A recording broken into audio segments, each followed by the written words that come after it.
appeal in the matter of Allianz Insurance PLC and others, and London International Exhibition Centre PLC and others, part heard. Yes. Good morning. I have counted 7 topics. Some are small, some of them are medium-sized, none of them are huge. And I'm going to run through. I think my allotted time. I've warned the Hair Lab Council, although Mr. Keeley legislate for your own activism or otherwise. The extent to which council are keeping their timetable, and brownie points will be awarded accordingly. Be grateful. My house is Gryffindor if I get house points. Corbyn and King is topic 1, which is authorities, and we won't be long. So authorities B have 32.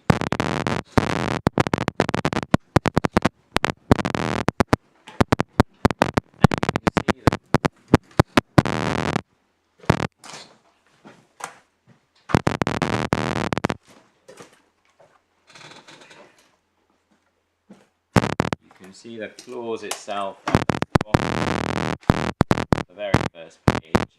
So this is the NDDA clause decided by Mrs. Justice Cockrell between Mr. Gruder and Mr. Christie. And you'll see it's a restricted or hindered arising directly from actions taken by the police or any other statutory body in response to a danger or disturbance at your premises or within 1 mile radius. And if we go forward to page 980 in the bold numbering,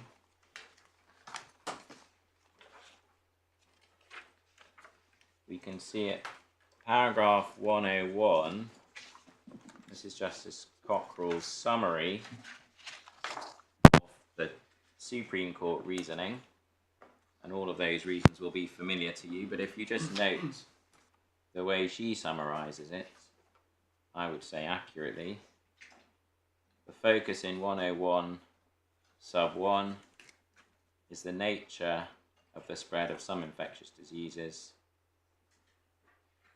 and that's almost a quotation from the Supreme Court. And then 2 is just the conclusion on causation that follows from that, and 3, the weighing approach. That the parties could not rationally have intended this. And then,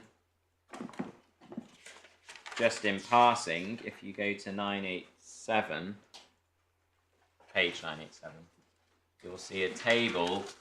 Those are the NDDA clauses that were in the test case, and they were resolved in the divisional court. And then,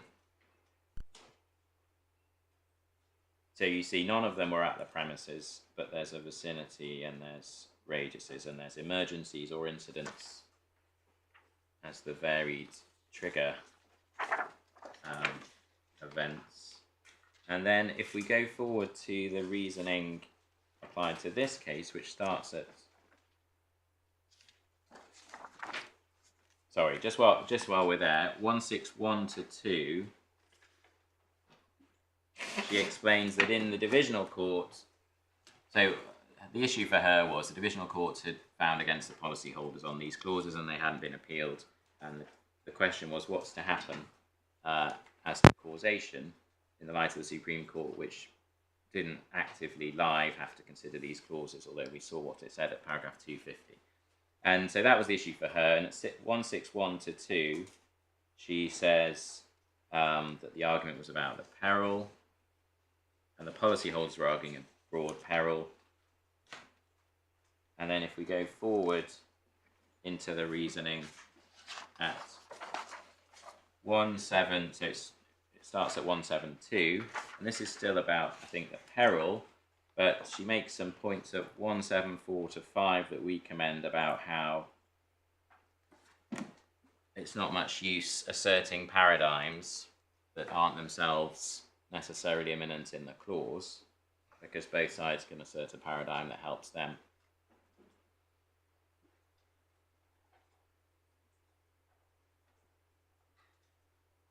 And then at 177,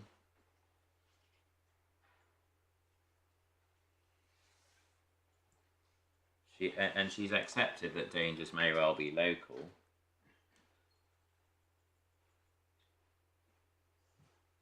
But she says in the fourth sentence, objectively, the parties can be taken to have intended coverage to extend to generic circumstances which fulfill the requirements of the generic words. In other words, you give if we're talking about contemplation, you see what's the full range of what the words contemplate and assume cover, but then see whether the words of the clause do anything to change that. So she says it doesn't indicate that the clause must be concerned with something of very local significance, even though, of course, it has a locality requirement in the peril. So, of course, these are NDDA clauses, but they're analogous to the arguments that are arising here.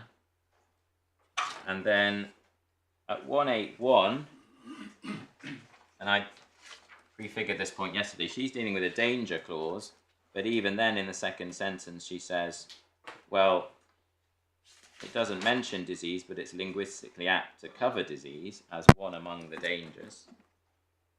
So giving the word danger its natural scope as generic words, disease does fall within it.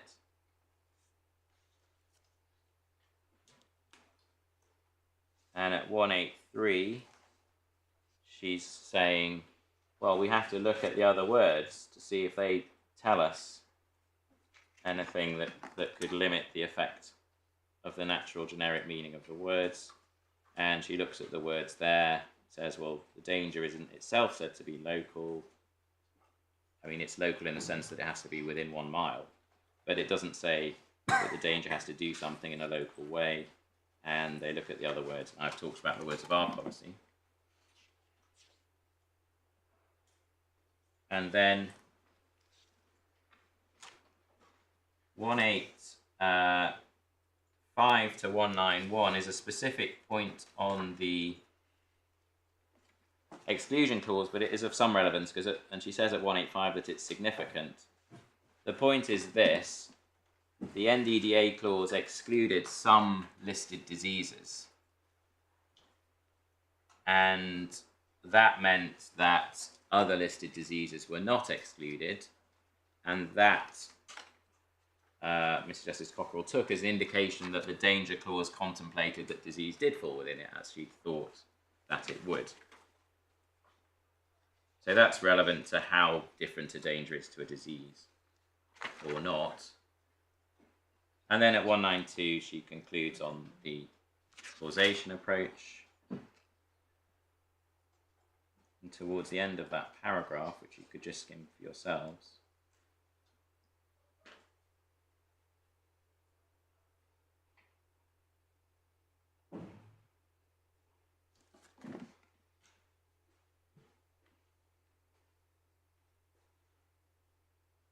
the significance for her was that a disease falls within, and obviously tracking back to the nature of these diseases, therefore the Supreme Court causation approach applies. Now obviously we have disease clauses, so we say it's even easier here. But I did want to show you that reasoning, and also it's a convenient point to just deal with something Mr. Keeley said yesterday. He relied upon the FCA submissions in the test case. I think the court has the point that, like the divisional court ruling itself, as Mrs. Justice Cockerell noted, they were made in the context of a losing argument on the peril. So those points were made after the divisional court had found that some clauses were local and so had a narrow peril, and the FCA was still trying to argue that other clauses had a broader peril, which they failed on, and in doing so they were trying to distinguish radius clauses from at the premises clauses. Ultimately, all the clauses ended up being local in the sense that there is no broader pandemic cover as the peril is just the occurrences. But also the arguments by the FCA were prefaced with the words "at least, whereas here these clauses exist alongside radius clauses. So that raises a question of how you construe an at the premises clause where it's with a radius clause, and therefore the FCA is saying, well, perhaps it has a different meaning or approach, but we're not dealing with that situation. Although, really, whenever the at the premises is next to a radius, as I'll come back to, it can't really have any independent effect. So the judge rejected that point about the FCA written submissions at paragraph 230 as not persuasive, and we say that he was right to do so. Topic number 2 is words not in the clause. So I've already noted that the clause doesn't say anything about direct. We also just look at I think it's our skeleton at core bundle 9, page 147.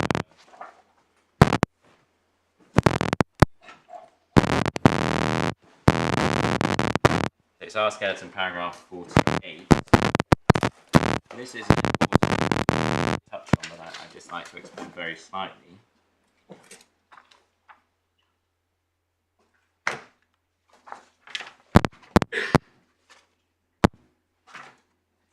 In our policy,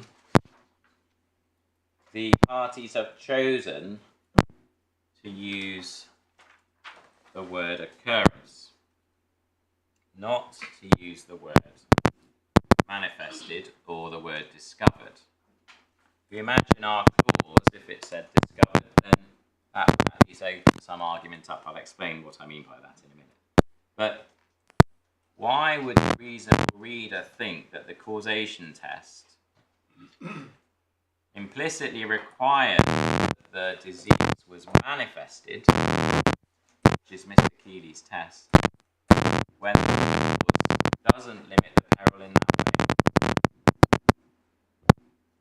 So what the contract contemplates by using the word occurrence and not the word manifested is it expressly contemplates that it can be triggered, the peril can be satisfied by cases that take place whether or not verified by medical testing or a medical professional, and or formally confirmed or reported, and whether or not symptomatic. I'm taking those words from the Supreme Court Declaration 3, Authorities, tab 3, page 223.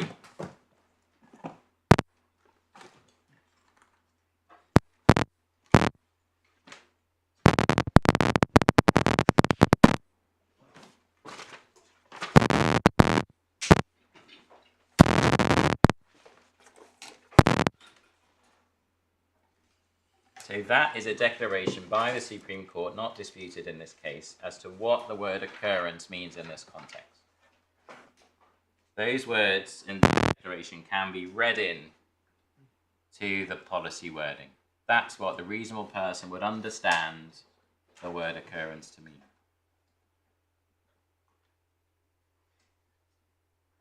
So if you want to talk about contemplation, the contract explicitly contemplates being triggered by asymptomatic unreported cases. That's the word that was chosen. They didn't use manifested, which some policies do, and they didn't use discovered, which is a word used in our policy elsewhere, although in different contexts. So, just to be clear, I'm not saying that my learned friend's causation test does follow from use of the word discovered or manifested, because it doesn't. And not every qualification to a peril has causative significance in the way that the defendant seems to say. But I am saying that by deliberately opening the peril up to asymptomatic or unknown cases, you would then need very clear words to cut it down again in the causation test. Or to use the language that Mr. Keeley will understand, including asymptomatic cases intrinsically contemplates generalized causation.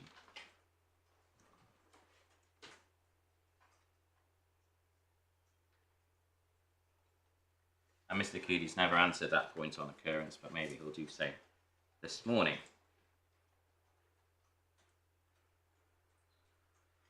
Now, just to finish off the point about words that haven't been used, and of course one can come up with all sorts of things that could have been said, but if we look briefly at the Kaizen insurers at, say, it's core bundle tab 16,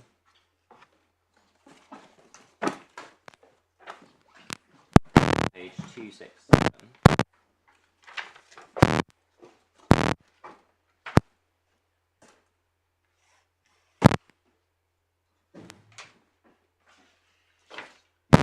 Let's look at paragraph 660, the Kaizen insurance, which is HDI skeleton. You'll see their case was that the public authority advice or approval in their extension had to be informed advice or approval. That is exactly what they would have said in the wording if that's what they meant.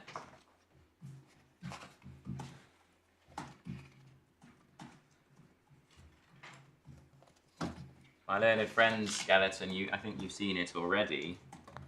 This is Mr. Keeley's skeleton, says that the requirement is that the authority action happens as a result of the occurrence at the premises by reason of the disease having occurred there.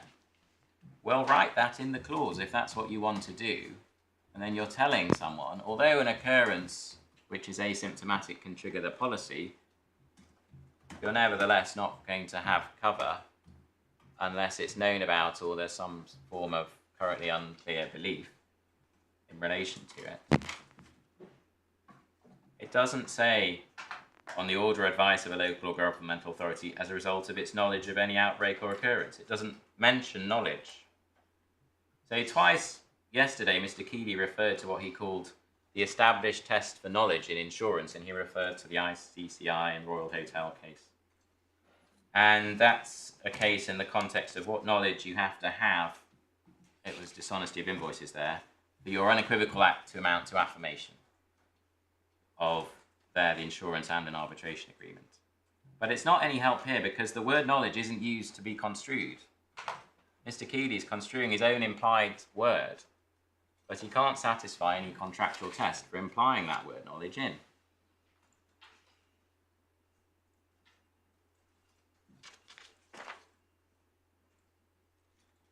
My learned friend's skeleton at 68-71 takes a long time to not really have an answer to why targeting is not mentioned in his clause. It's not his clause, it's RSA's clause, but they agree with us. And this is a very important point because the parties are deliberately using the same broad words of occurrence and as a result of without directness as in the disease clauses. And they're not signalling that they're cutting anything back from the normal generic scope you would expect of a wide area peril. So this is the point that the judge made. You might recall he referred to Mario and Costas at paragraph 249 of the judgment. Obviously, he's not saying you have to ask what would happen if they met up and had someone else's policy next to them. You're just saying, why would they think different things given the wording that they had? And the way you would indicate to, I think it was Mario, that his policy is much worse, other than it having a narrower territory, is you use the words distinct cause or directly or knowledge or informed or all of these things. And that's how Mario would know. But otherwise, they are entitled to say, well, we're all the cause, as I think the judge puts it. My learned friend in his skeleton at 79 says, oh, well, the two policy wordings are completely different in form, wording, and purpose. But they're just not. They're the same in form, structure, they're the same in wording, other than the territorial limit. And the purpose is a bootstraps argument because it's only if you accept his purpose that that's the purpose. A short one at topic 3 is the Noscator argument. This is at Merlin Friend Skeleton 85-6, and he made it at the start of his submissions yesterday. He says that because the other limbs of the extension concern inherently localized perils, such as food poisoning and defective sanitation, which would invite a premises-specific response, that must be the approach taken to the disease clause as well. And he says various of those examples concern premises-specific events leading to premises-specific closure. Now, I had written down what about a rat plague, but Mr. Justice Popplewell, Lord Justice Popplewell got there first. But even assuming Mr. Keeley was right, and some of them are premises-specific events that can only have a premises-specific result, in that case, those perils do not have a targeting test because the situation just doesn't arise. So there's no reason to construe the causation test one way or the other for those. It just doesn't arise. And so there's no way to say, oh, well, look at the causation test all those other perils have. Must be the same here. The point just isn't there because it's not possible for it to arise on Mr. Keeley's own case. That is the generalised response, etc. The problem just isn't there. Also, of course, he's wrong, and as was pointed out, the vermin may well extend to a wide area with a generalised response. And the same argument was made on similar wording in the test case, as the judge noted at 215, and didn't carry any weight there. The short of it is, the common feature of these, the common feature for the purposes of Noscator, is that the peril must be at the premises, full stop. And that doesn't tell us anything about causation. And it doesn't tell us anything about a common purpose. Because we all agree that the words at the premises mean at the premises. We're not arguing about the construction of that. Now, the fourth topic we're really motoring now is geometry, radiuses. I'm not sure this matters. But there was a debate yesterday about what a radius means and does it go from the centre. This is a question, of course, of construction. Ordinarily, we say a radius must probably, so it depends on the words, but I think a radius must run from the centre because it's a radius. That is a circle. A vicinity must run from the perimeter because it's saying near to.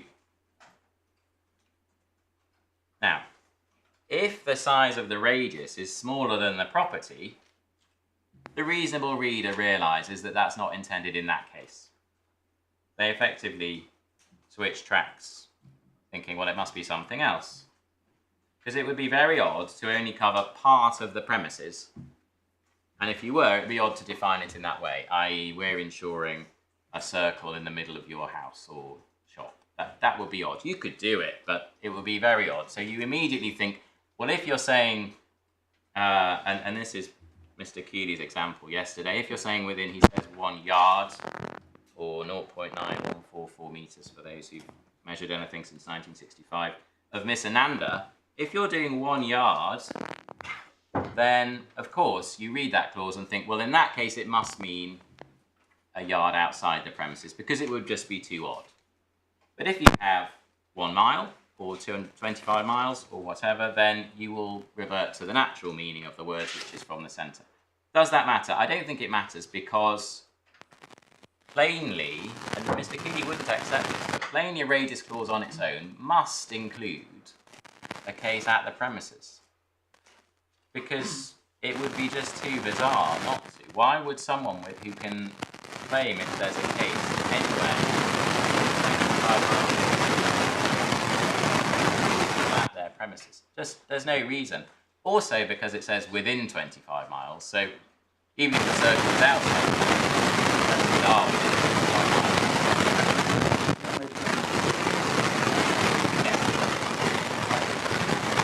miles. As a separate... Yeah. Exactly. So if you don't need to do that work because you've got another clause, then that may be the answer. And I completely agree. Where you've got either a single compendious clause at or within, then there's nothing to do. And if you've got separate subclauses, then also there's nothing to do. And we say that's fine because they have the same causation test. So I don't. It may be a bit of a dead end, but if you think about the in the vicinity clause, again, on its face, I think those words don't include the premises, but they must be intended. Naturally, most conversation we use in the vicinity mean nearby something, not for something. But who would intend that you would have cover if one or the other without it? So it's not our case, but we've got appellants because it seems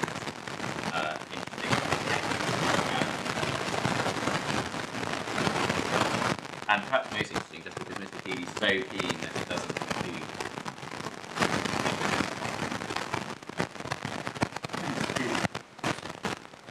Definitely include something extra. Yes, I think that's right. But you said they do cover occurrences at the premises as well. Whether you're taking issue with what the firm says, they do cover occurrences.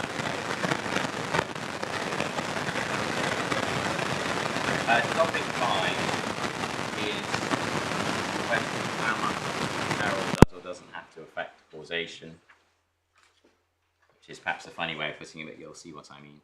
The Malina Friend skeleton at 76 says the essential question is, were the premises closed by reason of the disease having occurred there? And I introduced this point yesterday, that the Supreme Court rejected the argument that the premises had to be closed by reason of the disease having occurred within 25 miles or 1 mile, and that was particularly obvious with the weighing example. But more generally, the argument was essentially by the insurers was respect the radius. The radius must have impact on causation. The answer was it doesn't at all. It's just the catchment for the peril. It's also worth just noting the way it was put and quite how similar these arguments are. If you look at supplemental bundle, tab 26,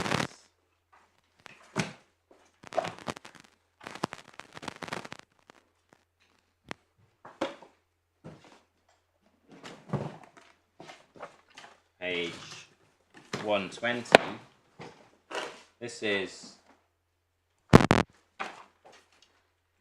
our gentus skeleton, or a very small bit of it.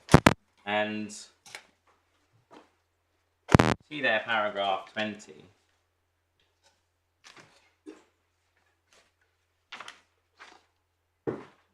This is a 25-mile clause. Gentus saying what it accepts is covered and intended to give response. 1 and 2 aren't relevant to us. They apply to disease clauses but not hybrid clauses because they don't involve authority action. But 3 talks about targeted local restrictions, like Leicester. So the insurers are saying, well, because of the radius clause, you've got to respect the radius, and therefore it covers things that are targeted, i.e. where the authority response is related to the fact that the occurrence was where it was,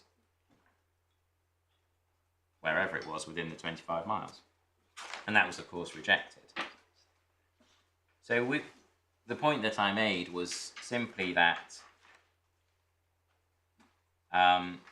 the argument that we make,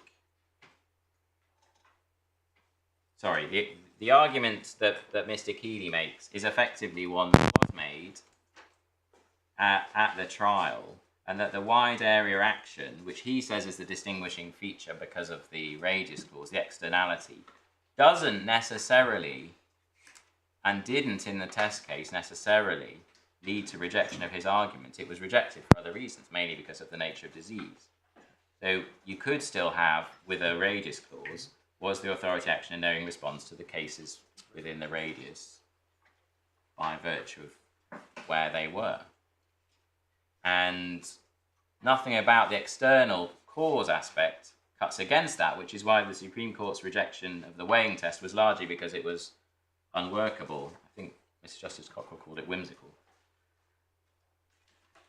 and because the Supreme Court said that all of the millions of cases were sufficient and there was no intrinsic necessity to do anything else. So we say Mr. Keeley's explanation of the Supreme Court and his attempt to put paper between him and that doesn't work, because his explanation doesn't justify the outcome there. What justifies it is the diseases.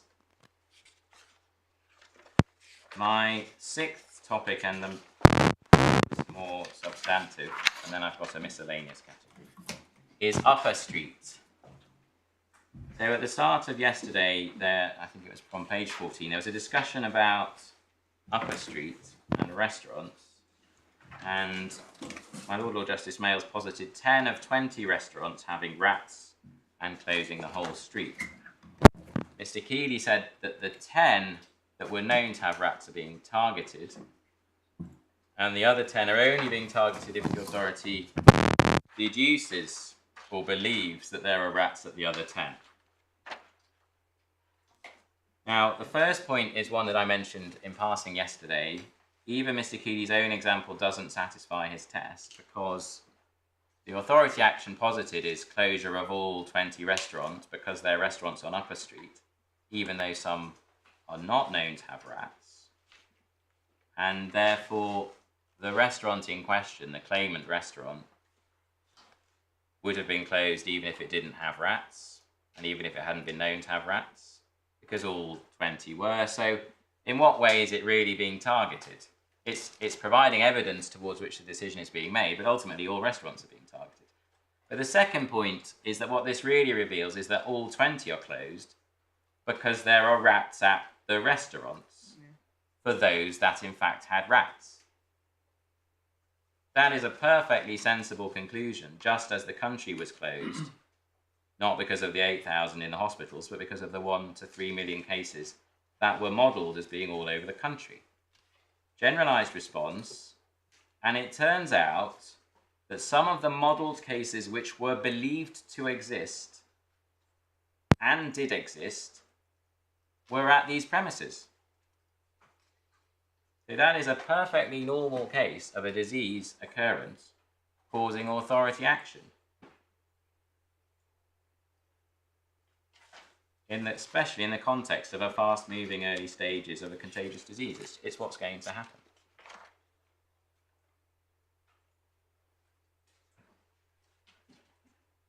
Well, the cases at the premises may not actually have been included in the model. There may have been more cases in the country than were modelled. We just don't know, do we? Well, we don't. There may be more. There may be less. Yes. Doesn't matter. But it believed that there were cases, and there were cases. So I don't think one needs to add up the 3 million to see whether one's within. But I completely agree. The nature of the modelling is it won't be exactly right. Yeah. And also, Mr. Keeley agreed, I think, with Lord Justice Andrews at page 90, that if the authority thought there were probably rats, that would be enough. Sorry, Lady Justice. Probably rats, that would be enough. And so why? What if they thought there may be? Which plainly is what the government thought. So why is probably? Why is there a balance of probability sets? This is very nuanced, because we've gone from knowledge to belief to believing that there probably are. So why not just thinking that there may be, which is plainly what happened, and that's the nature of a generalised response. So if you like, then all of the country was being targeted. Now, if you have to have colour for that, we don't need to go to it. There is all sorts of authority. So, just for the note, and in case you got interested later, the supplemental bundle 5, tab 5, page 18, the 16th of March stage minutes say, London has the greatest proportion of UK outbreak. And then at supplemental bundle 7, document 28, page 28, sorry, tab 7, page 28, there's consideration of whether certain lesser measures, such as shutting down public transport, would work in London, and saying that they wouldn't. Now, I'm not saying it matters that my client was in London and somebody else wasn't. I'm just saying the government's considering where the disease is and what it can do. And just because it's acting nationally, that's because it's targeting a national disease. And that shouldn't make the difference, and we can't see why it does. So we don't agree there's a targeting test, but we also say the test doesn't work and would be satisfied. It's an unnecessary feature because the clause works as it does by saying wide area disease, a generalised response is a perfectly normal way of responding. We've got occurrences that may be asymptomatic. Is there any reason to think that the causal connection of a generalised response isn't covered? Answer no. You don't need to get into implying in the word knowledge, informed, targeting, etc. Thirdly, plainly you're going to get to a generalised response once you get beyond a small number of cases.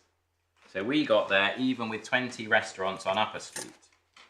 That is not a large outbreak to contemplate for a highly contagious notifiable disease with a governmental response. So Justice Jacob, paragraph 228, we could just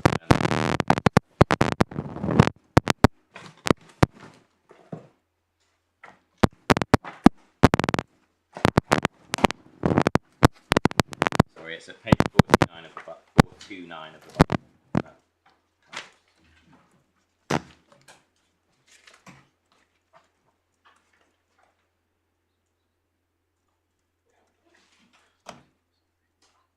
Sorry, yeah, that's right.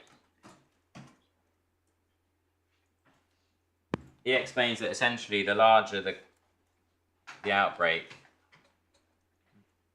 the less likely it is there's going to be cover.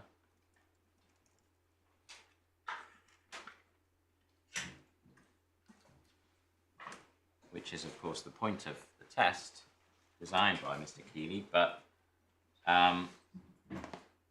not a sensible conclusion where you're talking about governmental action, etc. The natural scope of the words would extend to outbreaks of whatever size, and you've got to ask whether there's anything that tells you that your cover doesn't. So we agree with that point, and we think it militates here. And then fourth and finally under this heading of Upper Street, there's the uncertainty and the unworkability, and I've touched on those already. You can see the judge touches on them at 210.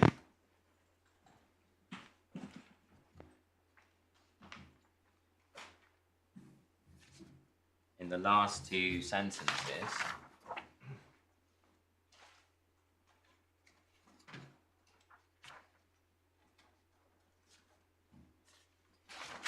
And then at 227 in the second half of the paragraph from however.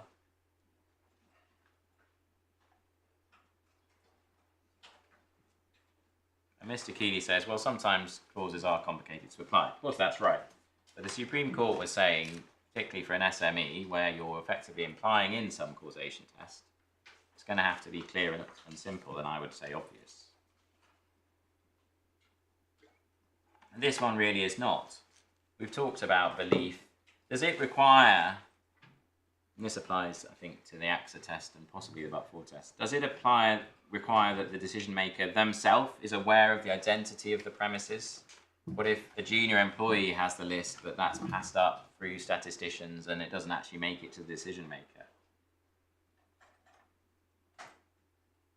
What if the authority says, we think that this disease is widespread, so we're going to close all pubs because pubs have people with disease in them and it can spread there? Would it make a difference if, when doing that, they attached a list of all the pubs? They name the Hope and Anchor in Islington and various other pubs. There's a whole list, very long. Does that make a difference? They're specifically closing that pub. They don't know that there's disease there. Are they targeting it? Well, it seems like it. It seems like by closing something, you're targeting it, because otherwise you would exclude it from your closure. So what's really going on with this test? When does it apply? And most importantly, where does it come from in the words? How is Mario or Costas or whoever supposed to realise that's the test? Topic 7, final topic. This is miscellaneous stroke. I think I put obfuscation points by Mr. Keeve. That may be unfair. He made a few points that designed to give some ballast to his argument. The first was a little speechifying about how it may be unfortunate for an insured, but that's not unfair because it's the effect of the policy. Obviously, we say it's the other way around. It may be unfortunate for the insurer. That doesn't help us. We just have to construe the policy. He also referred to the clauses being restricted to reduce the accumulation of risk. He says at page 28 yesterday, if you're looking at the premises clause, what you're doing as insurer, just as if you were saying, I'll give you cover for local government authority response, not for central government, local government, is you're reducing your accumulation risk. And he refers to Lord Manson, China Taiping, about local and central government. Now, that may be, but it tells us nothing, because there were a lot of radius clauses, even 25-mile clauses. And Mr. Keeley can't explain that. At page 30, he says, maybe those insurers don't insure many on their radius clauses, which is a bit strange for an SME policy. And the point is, insurers probably didn't predict the pandemic, but we can't know what their risk appetite is. We can't know what their reinsurance is. And it's again, bootstrapping to suggest that they must have wanted less risk because of accumulation. How do we know? They always want less risk, but they don't always agree less risk because they have to provide something for their money. So this doesn't help. There's also no evidence about accumulation risk, but anyway. Finally, under this heading, and therefore finally for me, subject to what you say, Mr. Keeley sought to rely on a distinction between what the parties contemplate and what the policy contemplates. This was a way of asserting the conclusion he wants. Now, the test is in the Supreme Court decision. It's not controversial. It's at paragraph 47, and it's about what the reasonable people would understand. Reasonable reader. That's the test. But the distinction is also a false one.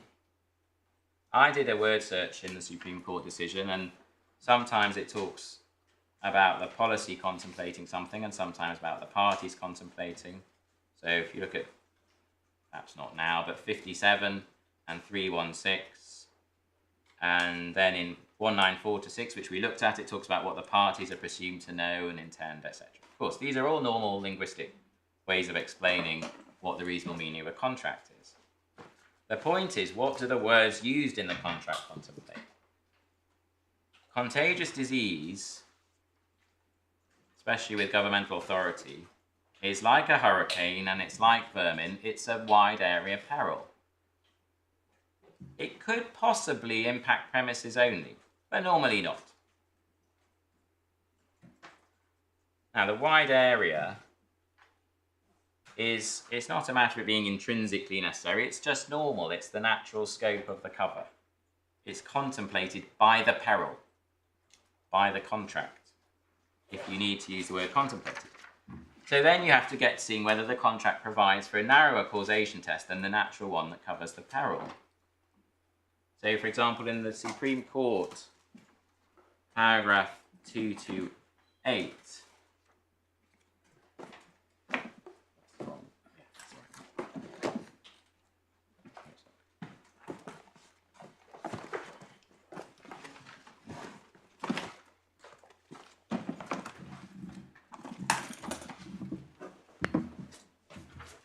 which is at page 192.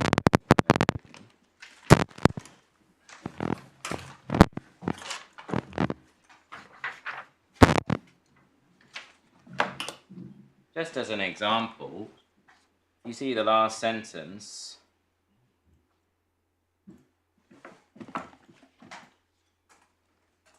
It takes clearer words if you want to limit something to an uncommercial scope. That presupposes the scope, of course, but it's saying we'll start with the natural scope and then see whether you limit it. It's also worth perhaps looking at paragraph 78, which is on the same, different construction exercise, but the same point.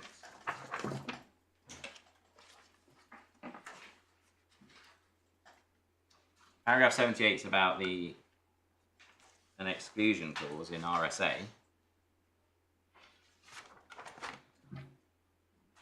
And it talks about how if you're going to remove a substantial part of the cover for BI loss that was ostensibly conferred, then you have to do a lot more. And then the next sentence, if you want to put a further substantive limit on the risk of business interruption insured, in addition to the geographical and temporal limits, this would have to be done transparently. So that's what we say. We say you can't cut down the BI cover that's ostensibly conferred by the words of occurrence, contagious disease, governmental authority, etc. And if you want to add another limit, then you write it in. And that's a causational limit, but you can write it in with all the sorts of words that I've talked about.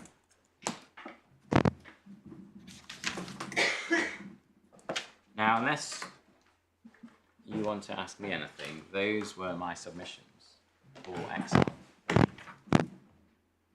No, thank you very much. Yes. My lords, there are so many ad hominem remarks that I don't really know where to start. Yes, well, I wouldn't advise to them if I were you. But I'm not going to. Perhaps I could just start with this.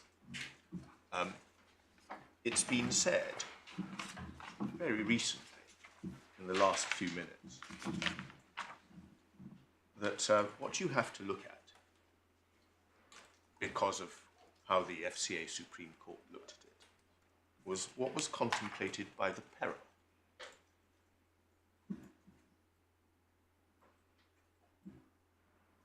I don't disagree with that one iota. Because what we say that you have to do is look at what the parties would reasonably have contemplated, and then look at the words that the parties actually used in order to embody what they contemplated by the peril. And what they contemplated not only by the peril, but by what was covered in relation to the peril. So, whatever is said against me, and howsoever it might be put, you are driven back to the words of the clause. And whilst you can look at as many cases as you like to see little bonds here, little snippets there, that has absolutely no impact on what the clause actually means. And the reason it has no impact, and the reason why it is actually an extremely dangerous exercise upon which you are being invited to engage, is because, I'm not going to put it quite as it's put against me, but it's because you are being asked to construe a clause that has not yet been construed by a court. And however much it might be said, oh, look what Mr. Salzedo said in FCA, and then some sort of sinuous remark thereafter. Just have a look at the clause at page 539 of your bundle at divider 31. Now, you might not like my arguments, you might reject them, but the one thing that you have to do, if that is your disposition, is to do so in the correct manner. And the correct manner is to look at my arguments and decide whether they, as I argue them, are good or bad. Not by reference to other arguments about other cases on other terms. You have a look at our arguments and our clause.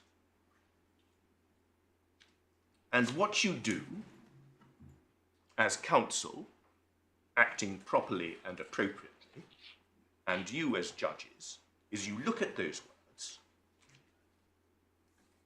and you read them at 539. Now, I think it was suggested that I was somehow frightened by the words. Quite the contrary. I like the words.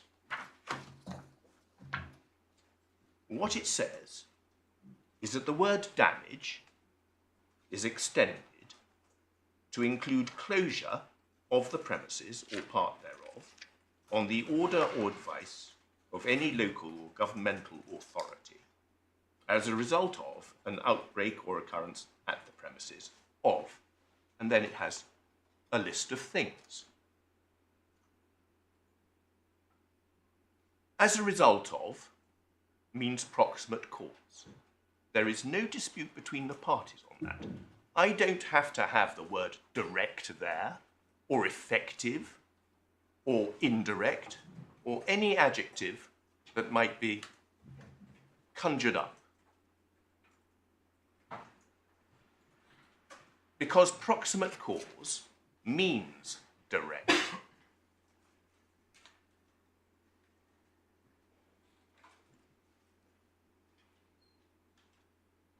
And if you want authority for that, I'll produce it. Look at Lord Justice Scruton in Cox, C-O-X-E, long time ago. So it's a nonsense, respectfully, to suggest that because the word direct doesn't appear there, the word direct is not meant there. So, look at the clause carefully. Don't think about this clause by reference to FCA, because the test case was not about this clause. That's one of our main points.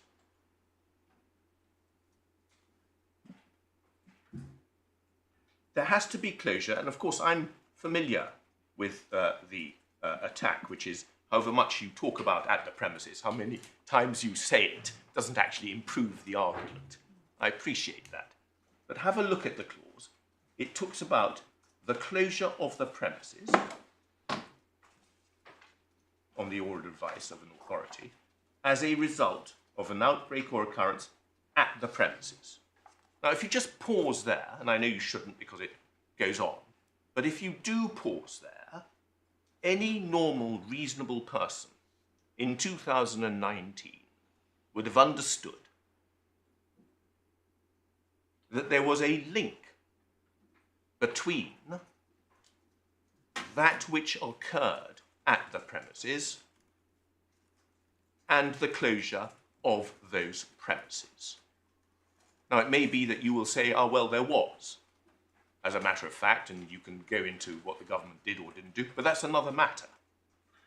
But there has to be a link between the location of the disease, namely at the premises, and those premises' closure. It has to be a proximate causal link. Now, what is a proximate cause is a question that you have to ask and answer for yourselves. Is it satisfied on the facts, of the agreed facts of this case, or is it not?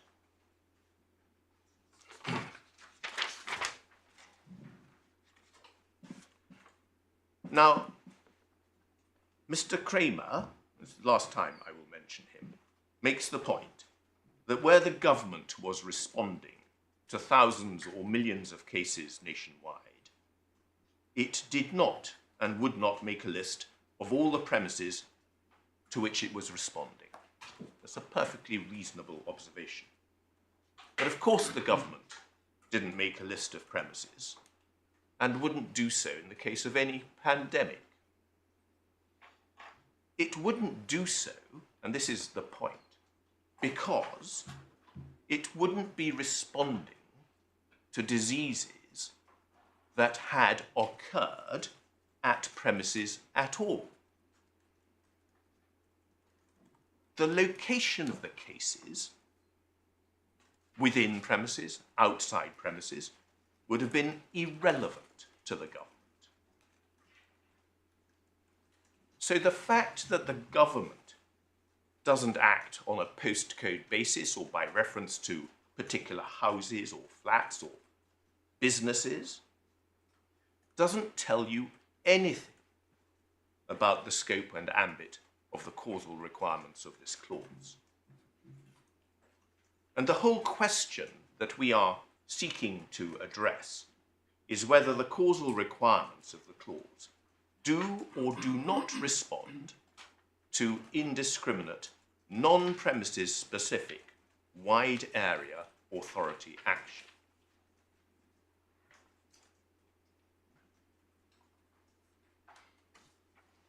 The insured has to show that the clause contemplates as a proximate cause a case where the intervention is not meaningfully referable to a premises or any premises at all. And that is why they say that the location of the occurrence is causally irrelevant. In other words, what they say is that the location of the occurrence is relevant only to the scope of the peril. And once you have identified and determined the geographical scope of the peril, they say that that plays no part in what the reasonable reader would take to be the causal requirement or the necessary causal analysis. Now, this is where the FCA test case is relevant, because that is the very opposite of what the Supreme Court in FCA did.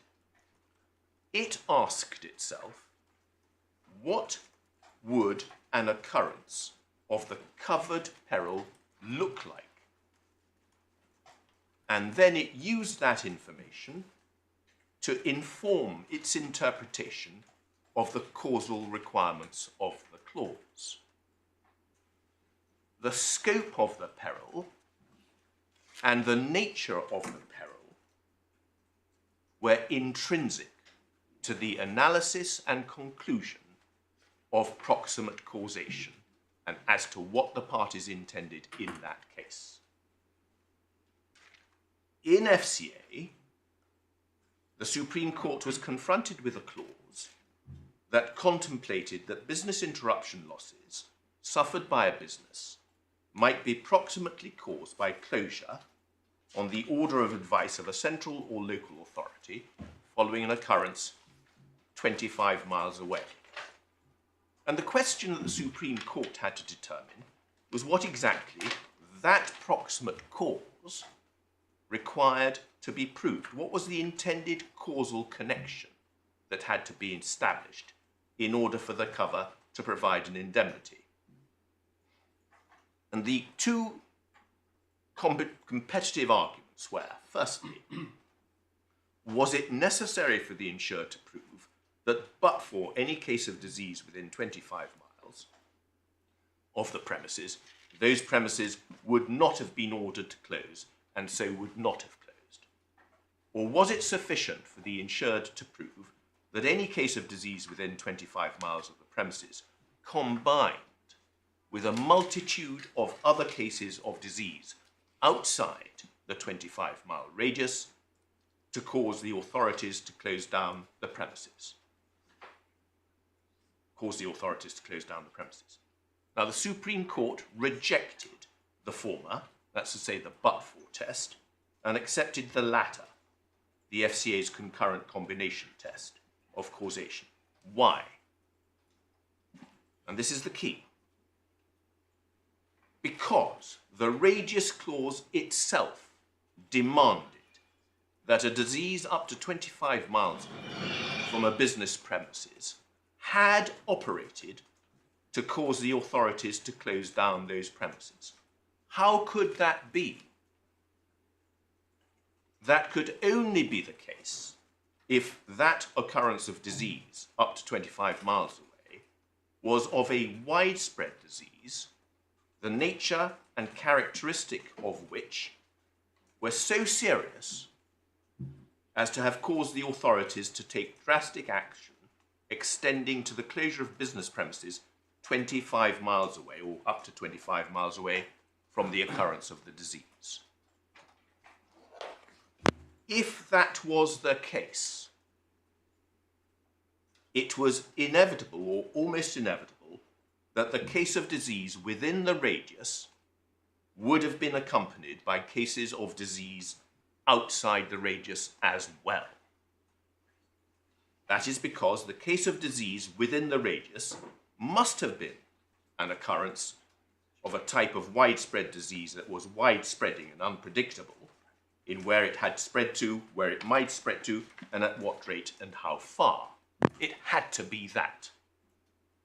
In those circumstances, it was considered to be contrary to the contract of insurance in that case, and to the parties' intentions with respect to the cover provided by the radius clause, for a but-for test to be applied.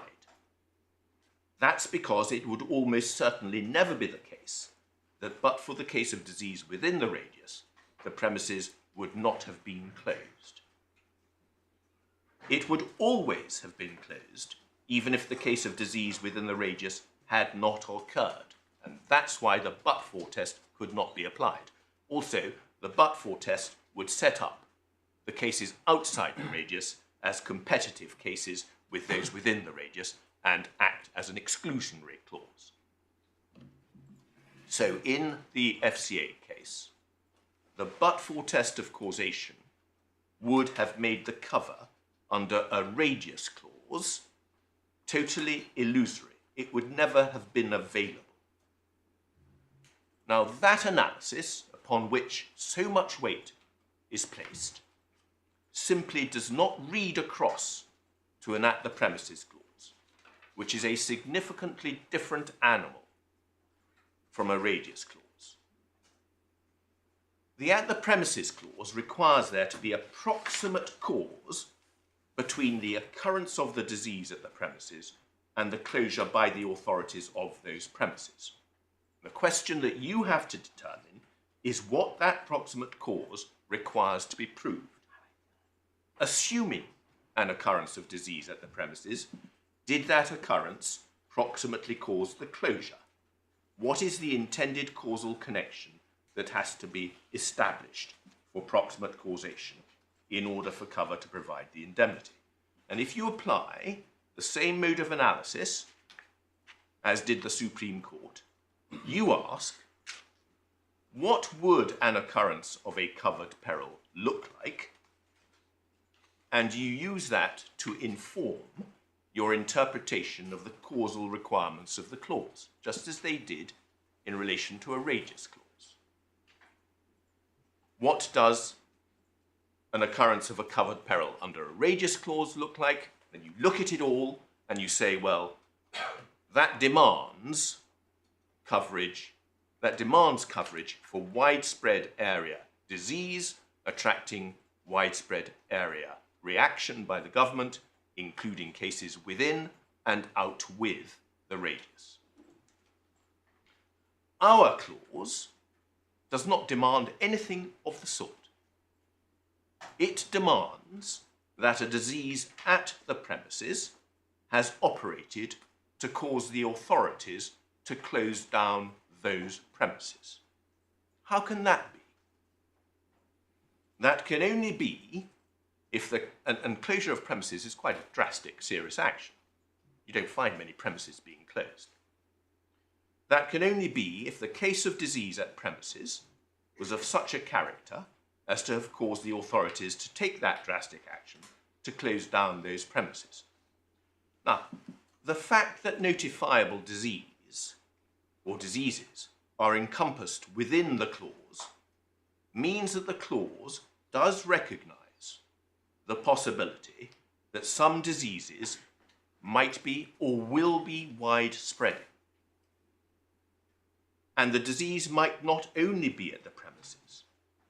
And it tells you that the authority's intervention might therefore be directed to multiple locations, not just one, but several, maybe more than several, not limited to the premises. But possibly including the premises. Possibly including the premises, my lady. I accept that. But it will have to be including the premises, because of course otherwise the peril would not be engaged. But that is all that it tells you about the nature of the intervention. Unlike in FCA, it doesn't tell you that that intervention and that means and that nature of intervention was an inevitability or necessarily to be found given the character of the peril in the clause.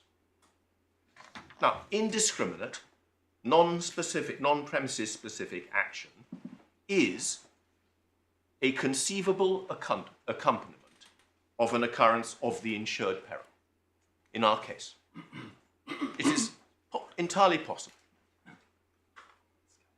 But unlike with a radius clause, it is not necessarily or specifically envisaged by anything in the clause. And that's the critical difference. As I expressed to you in my opening submissions, you can contemplate a whole range of risks that might operate and cause loss. But the question is not what you contemplate, it's whether you've covered them or whether you've got coverage for them. I can contemplate that my house will be damaged by a nuclear attack. If I have coverage against physical damage, you look at the policy to determine whether I have coverage for the damage caused by that nuclear attack. The fact that I have property damage insurance doesn't somehow, because I can contemplate the type of damage that might be caused by certain things, doesn't mean in any way that that is covered. So the mere fact that you insure against physical damage and it could be caused by a nuclear attack doesn't mean to say you've covered it.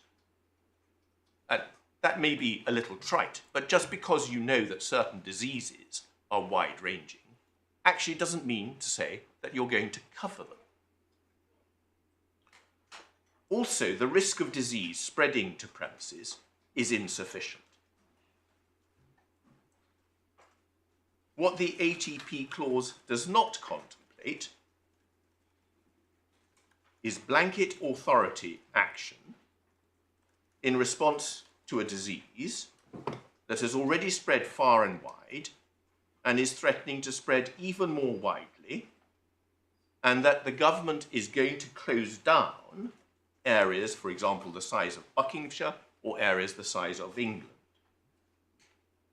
What the clause does, however, envisage is that the happening at the premises has to be causally relevant. And looking at the clause, it singles out the specific occurrence of disease at the premises as causing the closure. So it might be said that I'm adding words in. I don't think I'm adding words in to the clause at all. What I'm seeking to do is interpret the clause in my submission. The reasonable reader, we say, you may reject this, but that's what our submission is. The reasonable reader would naturally think it is therefore the happening at the premises of disease which has to have been the cause of the closure of the premises. A happening of disease, the location of which is irrelevant to government action, is not within the contemplation of the clause. The location of the disease has to be causally significant to the closure. When you say it has to be the cause, do you mean it has to be A cause? proximate cause, yes, a proximate cause. Forgive me, my lord. The reasonable reader in our submission would not think that the clause was satisfied by any form or any type of response where the location of disease, indeed the very existence of the particular occurrence of disease at the premises, was irrelevant to the action taken. Because to read the clause that way is to sever any meaningful, or indeed any link, between the happening of disease at the premises and the closure of those premises. So, the fact that the disease occurred at the premises has to be the reason why the authorities closed them down. And if you look at the London International Exhibition Centre in this case, it was closed not because it had disease, not because it was believed or known to have had disease. It was closed down irrespective of the possibility that it had disease, irrespective of the possibility that it didn't have disease, and irrespective of any occurrence that had happened there. In other words, the location of the cases of disease at the premises was causally irrelevant to the closure. There was one point about notifiable diseases I should just address. It has been suggested that not all notifiable diseases are included within the words any human contagious or infectious disease. Now, that's a new point in the skeleton, which has no scientific or medical backing in evidential terms of which I am aware in this case. It was simply an assertion made.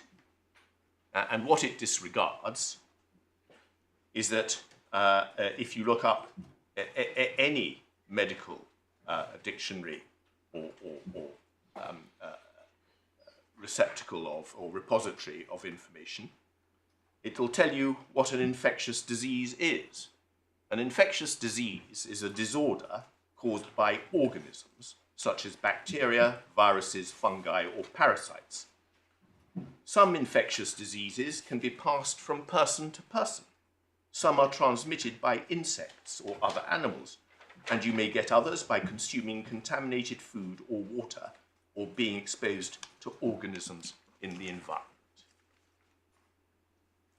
As I understand it, all the notifiable diseases in the statutory list are infectious or contagious diseases. I thought I had just better make that point. Corbyn and King has been referred to. In our submission, that takes the matter no further, and you need have no further consideration of it. If I find it in your judgments, I'll be very disappointed, other than to say it takes the matter no further. I have dealt with direct. Let me deal now with the fact that we say, apparently, that the disease has to have been manifested or discovered. That was apparently our submission. That is not a submission. I think your submission, Mr. Keeley, was that it has to be known or believed to be present.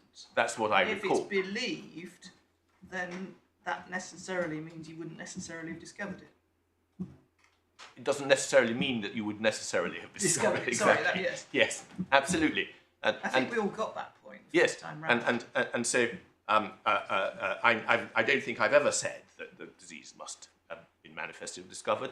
It can be asymptomatic, it can be undiagnosed. But in order for this is our case, in order for the causal connection to be there has to be a causal connection between that which is at the premises and the closure.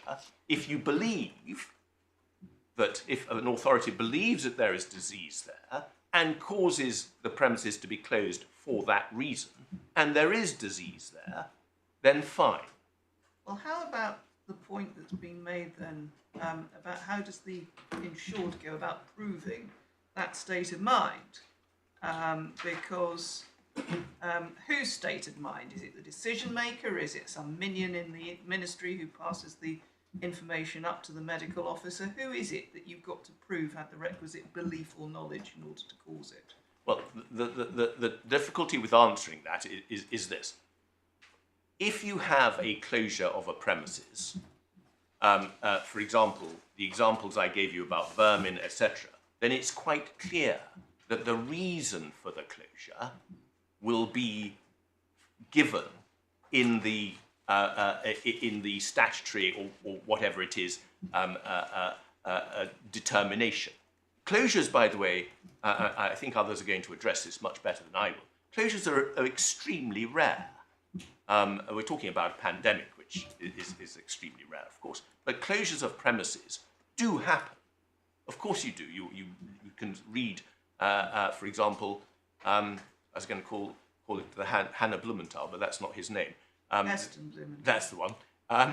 You can remember his restaurant being closed specifically because I think it was norovirus from all the oysters. Yeah. Well, no one had any doubt about why that restaurant was closed down and why it had to be deep cleaned and cleaned and all the rest of it. And it took him about a month to reacquire his 5 Michelin stars or whatever. But you all know about that. And there could be no doubt about that. And it's no good saying, oh, I'm just talking about a paradigm case. I'm talking about what's in the contemplation of the clause and of the parties when they agree this. I think it might be said, and I therefore say it, and I think it's right to say, that no one would have thought there would have been any difficulty in the case of a closure of the LIEC by an authority as to why that closure was insisted on. To go back to my lady's point, yes. Suppose at trial the chief medical officer is called and he's asked, when you advised the government to lock down, did you give any thought to the presence of cases of COVID at the Excel Centre? And he says no. He's then asked, did you believe that such cases existed? To which he said, well, if I'd applied my mind to it, I'd have been bound to have said yes, because of the size of the premises and the period with which we're concerned. Does that qualify for cover on your case or not? No, because it wouldn't have mattered to him one way or another whether the those premises, however large they are, had any COVID at all. Whereas if he said, well, it's funny you should ask me that, because Excel Centre was one of the areas in London which in the early days we looked at and modelled, and was just the kind of premises we thought was a real danger, then there would be cover. Yes, yes. I don't in any way shy away from what this clause requires. You may say, oh, well, that's really arbitrary. You may say, well, that's a really odd distinction. I'm saying that's what the clause demands, that the premises are closed because of the fact that disease it there. gives rise to such an odd distinction rather suggests that it isn't what the clause demands. That's the problem for you, Mr. Keeling. Well, I do appreciate that, but it's not difficult to envisage at all there being perfectly good evidence, reasonably available, in relation to any case of closure of a premises being the result of disease being at those premises, if that is the reason why those premises were closed. Well, if you're not dealing with a pandemic, I would agree with you.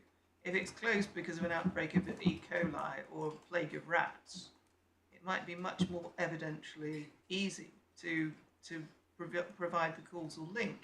But we're not dealing with that. We're dealing with a pandemic, and it's coming perilously close to saying, well, the parties can never have contemplated that they were going to be dealing with a pandemic.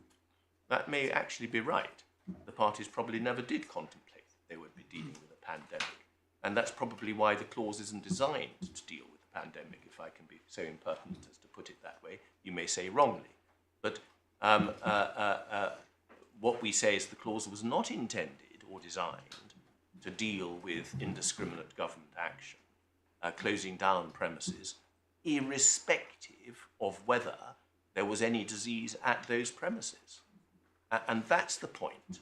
The point is even that if we go back to rats in Upper Street, suppose the local authority says we have discovered that there are rats in the numbers 1 to 10 restaurants, and we've decided to close down the whole lot 1 to 20. Now they may not descend into explaining that the reason they're closing down 11 to 20 is because they believe that there are rats there as well, or because they think they're not there yet, but if they don't do something, they're going to be there later. How does the policyholder at numbers 11 to 20 proceed in those circumstances? Well, that is perfectly normal evidence that one would find in an example such as you've given, and one would have to interrogate the evidence which is available. And no doubt there will be counsel or formal documentation which will record the reasons why a drastic action such as that is taken. So you will actually have, there's no reason to suppose that you won't have the evidence which will tell you why 1 to 10 are closed and why 11 to 20 are closed, and whether 11 to 20 are closed, because there's a fear that the rat infestation, in other words, there's a risk.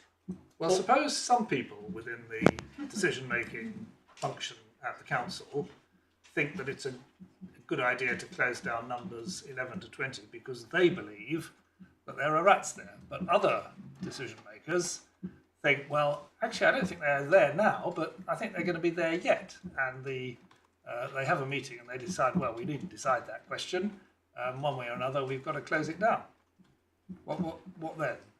Well, then you actually come along and you ask yourself, was one of the causes the belief that there were rats there?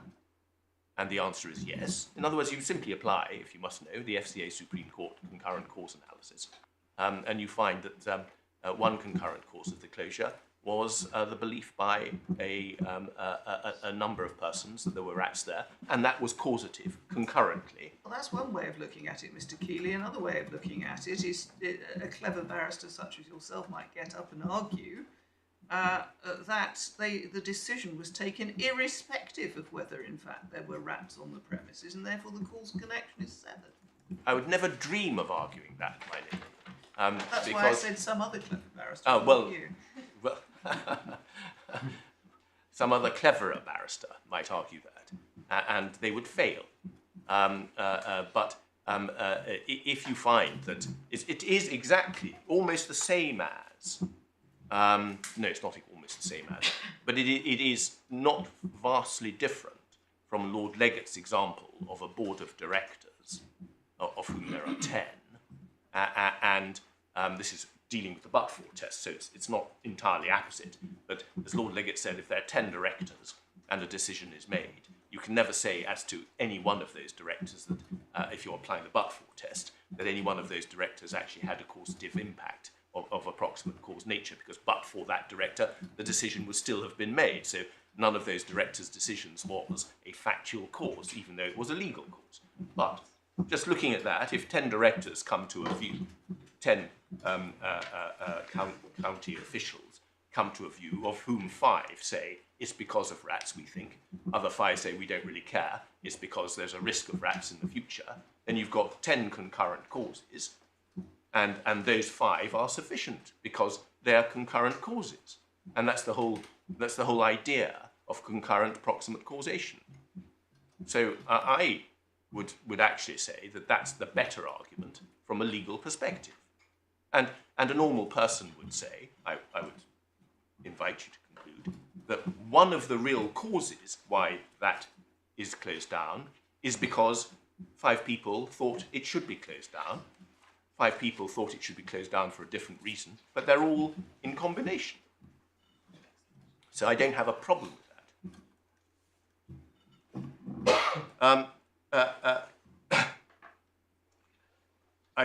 My learned friend talked about, sorry, I do refer to asymptomatic and unknown cases intrinsically imply generalized causation.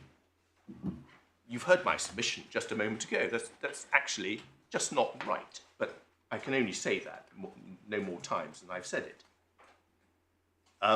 So what we say, my learned friend referred, as I said, to the Argenta argument about targeted. Well, that was Simon Salzido, KC, arguing for a but-for test. So it is almost symptomatic, if I can use that word, that the FCA Supreme Court decision is taken out of context.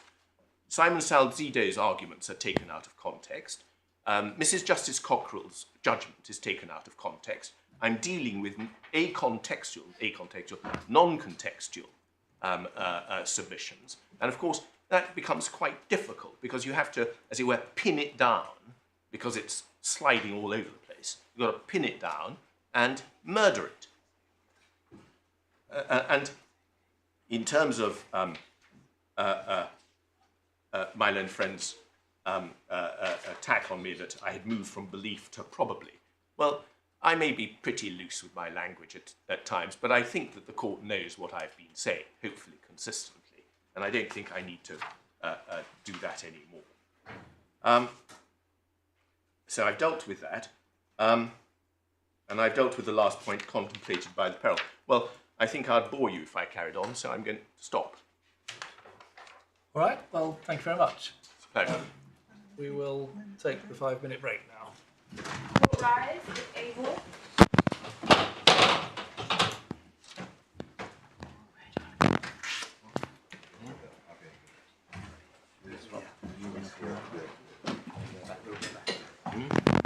Just like yesterday, I went to my school that was really useful to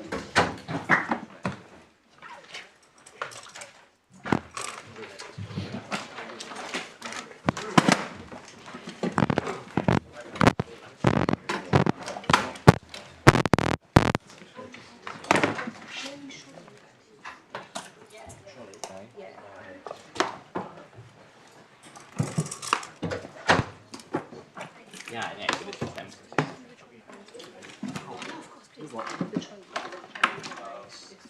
Does it have 7 kbw? So they are. Yeah, it's a blue trolley. If it What do you want us to do with it? Just me, Is it because ours? I'm not Oh, sure I see. who it is. We'll go but, and have like, a look. We'll go and have a look. Yeah. It just needs to stay back by. This one. Yes. I might.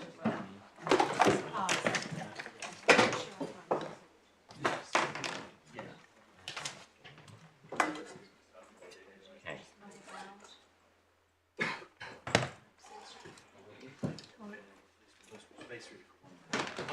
I go here. Can I now log into this one? Can you log into that? Yes. Should I go where you were? Yeah, you can I'm logged out of it, but I can log into that, and then we can arrange. Shall we maybe have this a bit closer? Have you got room there?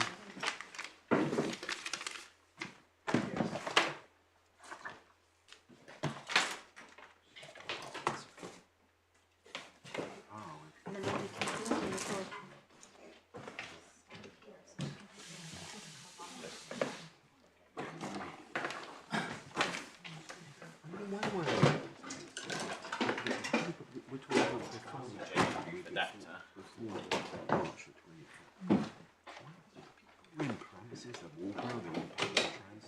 These cases, yeah, I don't want to. It was just could you move this? Can you handle it when I need it? Do you think that's the accused of interference? If I need it.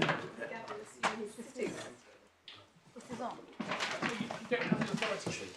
Pardon? I don't. Oh, they haven't got it. I haven't got it. Okay, don't worry. Let's say we can sort it. We'll find it. They'll put the authorities on the screen, won't they? If I issue the reference. You ask the junior clerks to run with authority. No. Have you got a hard copy of authority? Let's not worry about it. I could get the authority anyway. Oh. Oh, sorry. That's very easy.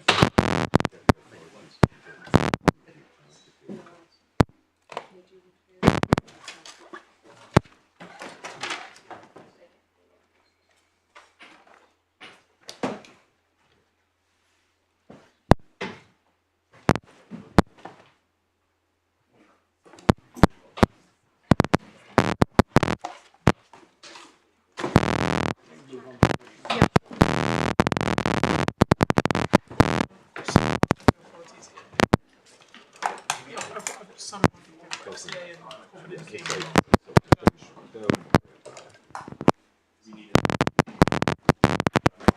Would you like me to move? Would you mind? Yes, I think.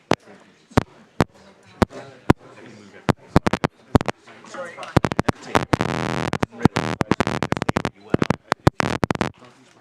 No, that's absolutely right. In fact, very useful to have. Is that right? That's fine. Is there anything else in mind?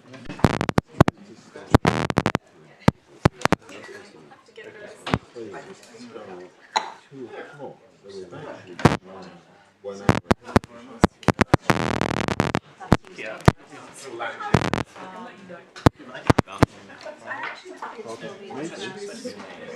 Hang on, let's You don't mind. see what I'm going to do.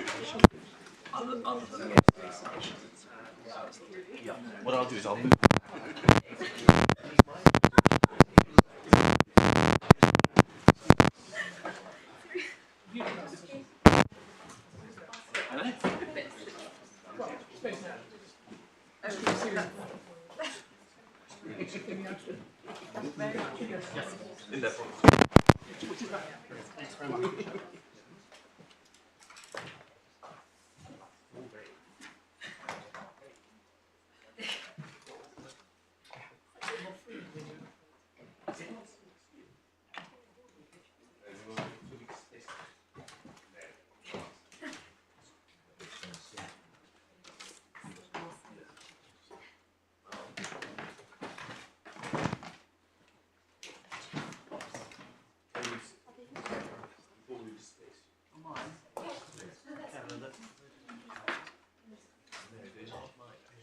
Oh, Aidan, they're yours.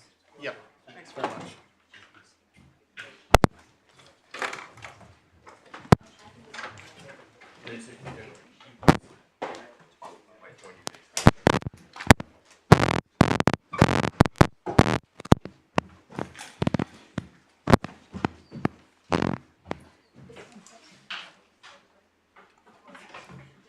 Is this good enough for a transcript?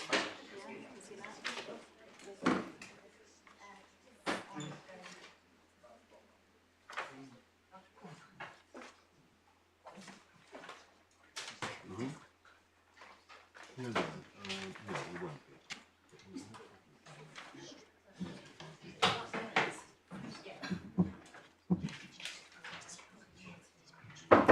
Court rise if able.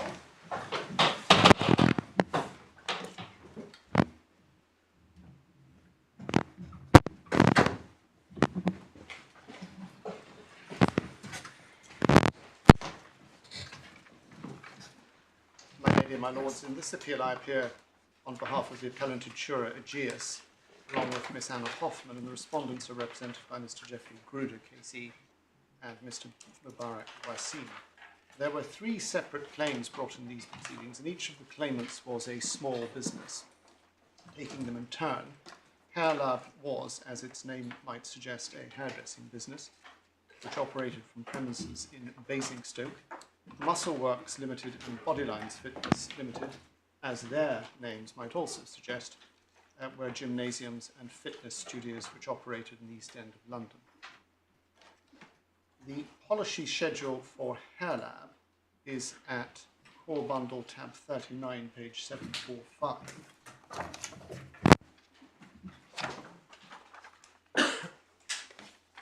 I needn't take you to that in detail, but it's just to show you what the policy period was, which is 31 January 2020 to 30 January 2021. The other 2 policies were a slightly different policy period. I didn't take you to the schedules. They're at Core Bundle 37698, but their policy periods were from 7th of August 2019 to the 6th of August 2020. The policy wordings which were issued to these 3 policy holders were differently labelled. The policy issued to HairLabs was called a commercial guard shopkeepers policy, and the policies issued to the 2 other insureds, Muscleworks and Bodylines, were commercial guard leisure policies.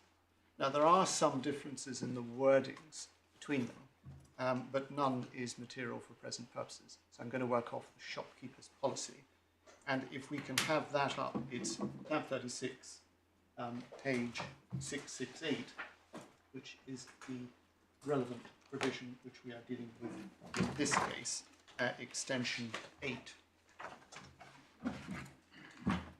And in this case, it's worth having a look at this in some detail, because it's slightly different from the other hybrid clauses which are before you, where there are closures or restrictions.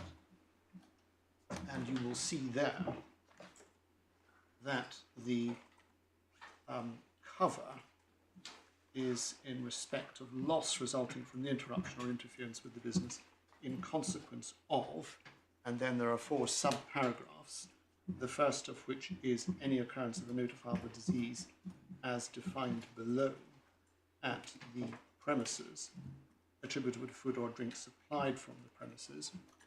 Then there's a point about the discovery of an organism at the premises.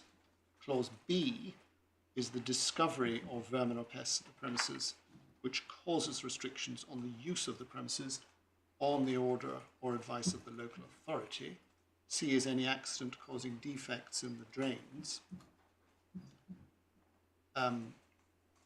or other sanitary arrangements in the premises which causes restrictions on the use of the premises on the order or advice of the local authority. And D is any occurrence of murder or suicide at the premises. The notifiable disease shall mean illness sustained by any person resulting from food or drink poisoning and any inhuman, infectious or contagious disease. And I'll come back to that point about notifiable diseases and infectious diseases. For the moment, I want to focus just on the subclauses of Extension 8 itself. As you'll see, each of the subclauses is limited to things which happen either at the premises or some other prepositional or adjectival phrase which includes the words premises. And I'm not banging on about the use of the word premises, but it is a relevant factor in this clause. Subclause B, as I've said, applies to the discovery of vermin at the premises, which causes restrictions on the use of the premises on the order of advice of the local authority. That clause, in its terms, is narrowly focused on things which happen at the premises and not anywhere else, and which prompt the local authority to place restrictions on the use of those premises. And the same applies to C, which applies to any accident causing defects in the drains or other sanitary arrangements. Subclause D applies where there is a murder or suicide at the premises. Again, that is contemplating a premises-specific happening with business interruption consequences for the business of the insured. Now, the language... Does C require the accident to be at the premises? Which one? C. Sorry, C. Causing defects. It doesn't refer to the accident being at the present, just the defects have to be in the drains or other sanitary arrangements in the premises, yes. So there's no dispute, as the judge said at paragraph 180 of the judgment, that the cover is of a highly localized nature. But contrary to the judge's view at paragraphs 180 and 205, and I didn't take you to them right now, that does not mean that the language of the clause goes only to the peril and does not inform the causational requirement. Plainly, they do. The language tells you what is being covered and what link is required between the peril and the interruption. In other words, what is intended to be covered in relation to the peril. So the nature of the insured peril is inextricably intertwined with the nature of the causal requirement, because the nature of the peril informs the nature of the connection between the peril and the interruption or interference and consequential loss. Now, to take an obvious example, the example of the rats, and I accept here that the language in subclause B is different from A1, and I'll come back to that. Discovery of vermin or pests, which causes restrictions on the order of advice of the local authority. So that's a composite peril, which as part of that causal chain requires discovery, which causes restrictions on the use of the premises in circumstances where those restrictions are on the order or advice of the local authority. That indicates that the peril is triggered, we say, only if the local authority has ordered or advised closure of the premises because of the existence of rats at the premises. In other words, the existence of vermin at the premises was a necessary cause of the order or advice relating to closure. Does local authority, they're used in contrast to national or governmental authority? Well, it is the authority which would be concerned with issues relating to vermin and pests, and it would be the authority which you would expect, or does, I think it is actually authorised to take action in relation to the eradication of vermin or pests at premises. Am I right in thinking that in D2, the notifiable disease, it's common ground there that local authority is not restricted to local authority, but is to... In D2, my lord. In D2, which is the definition of notifiable disease, it's got to have been stipulated to be notifiable by the competent local authority. But as I understand it, but tell me if I'm wrong, it was common ground that because that's in practice the exercise of statutory powers of the Secretary of State, local authority there does actually mean national authority. Correct. Or Correct. any Yes. public authority. That was common ground, that's correct. And so, my lord, but going back to my with subclause B with the rats and the vermin, we say it's the existence of the vermin at the present premises has to be a necessary cause of the closure or advice relating to closure. That is to say, the premises wouldn't have been closed but for the presence of the rats. And if the local But for their authority... presence or but for their discovery? But for the discovery. Yes. Yeah. Well, it probably amounts to the same thing, by the way. Well, it's a better point for you if it's discovery. Yes. Yeah. And if the local authority has advised or ordered the closure, it presupposes knowledge on their part, we say. And the same goes for subclause D, dealing with the defects in the drains of the premises. Again, the defects in the accident causing the defects in the drains or other sanitary arrangements, it must be a necessary cause of the restrictions on the use of the premises on the order or advice of the local authority. And the same applies to D with the murder or suicide. The interruption must be because of the murder or suicide at the premises. It is a necessary cause of the interruption. Now, against that backdrop, we say that a reasonable reader, coming to this policy in the position of one of the policyholders in 2019 or early 2020, would assume that notwithstanding the differences in language between the various subclauses, that a similar test was intended to apply to subclause A. And that would not be an unreasonable assumption, because the clause is dealing with interruption caused by any occurrence of a notifiable disease at the premises. A reasonable person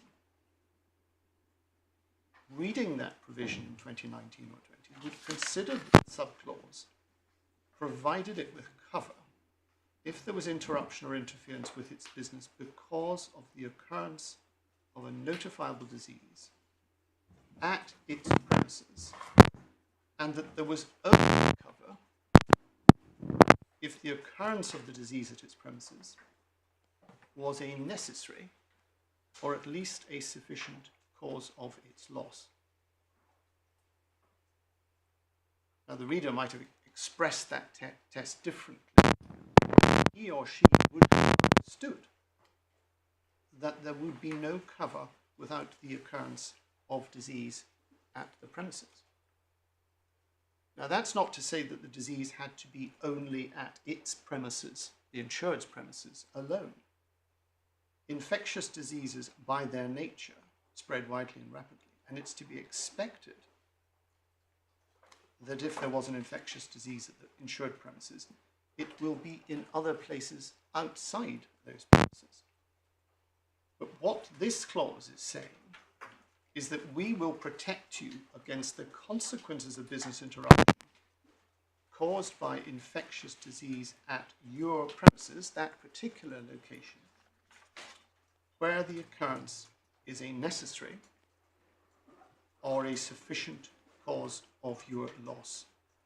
But the critical point is there must be a direct causal link between that occurrence and any measures taken in response to the occurrence at the premises. That, with respect, is the obvious way to read that clause, and we say that it's the way in which it would have been read by any reasonable policyholder in 2019.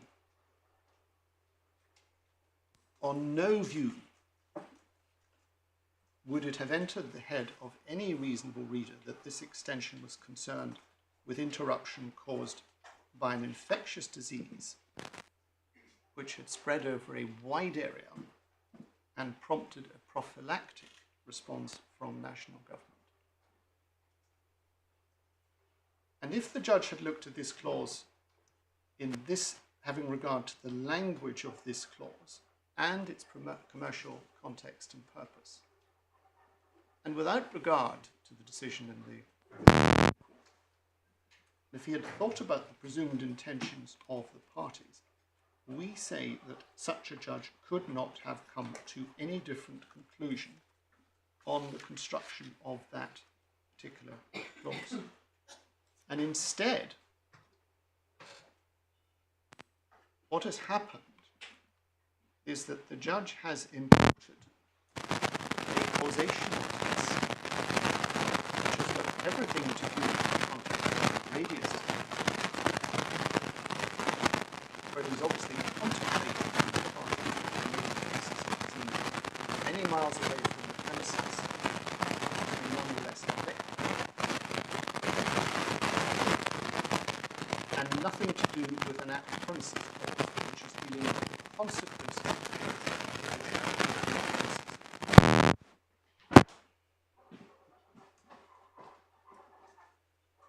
But I'm just waiting to, I don't know if we want that, I'm happy to go on while that sound off stage is continuing, but... There's a limit to this court's powers to stop noises. Just hope it's not Maybe vermin. the rat infestation has reached the point. I know it's, my lady, it's the importation of the causational test from a completely different context, which we say is the fundamental fallacy which lies at the heart of the judge's approach and reasoning in this case, and has caused him not to look at that clause in the way in which it had been looked at by an ordinary, reasonable reader of the policy in 2019. The judge should not have been comparing the ATP clause in this case with the cases discussed by the Supreme Court and drawing support from that analysis as he does in the judgment. ATP clauses were never within the scope of the test case. I don't think that is disputed. Obviously, he had to take the Supreme Court decision into account. No one's criticising him for that. But what he should have asked himself in the first instance is this question: what would a reasonable reader of this clause in 2019 have understood that the clause was providing cover for, and tested that in the normal way by reference to text and context? Had he done so, he would have been driven to the conclusion, as a matter of construction of the policy, that the extension was concerned with occurrences of disease at the premises,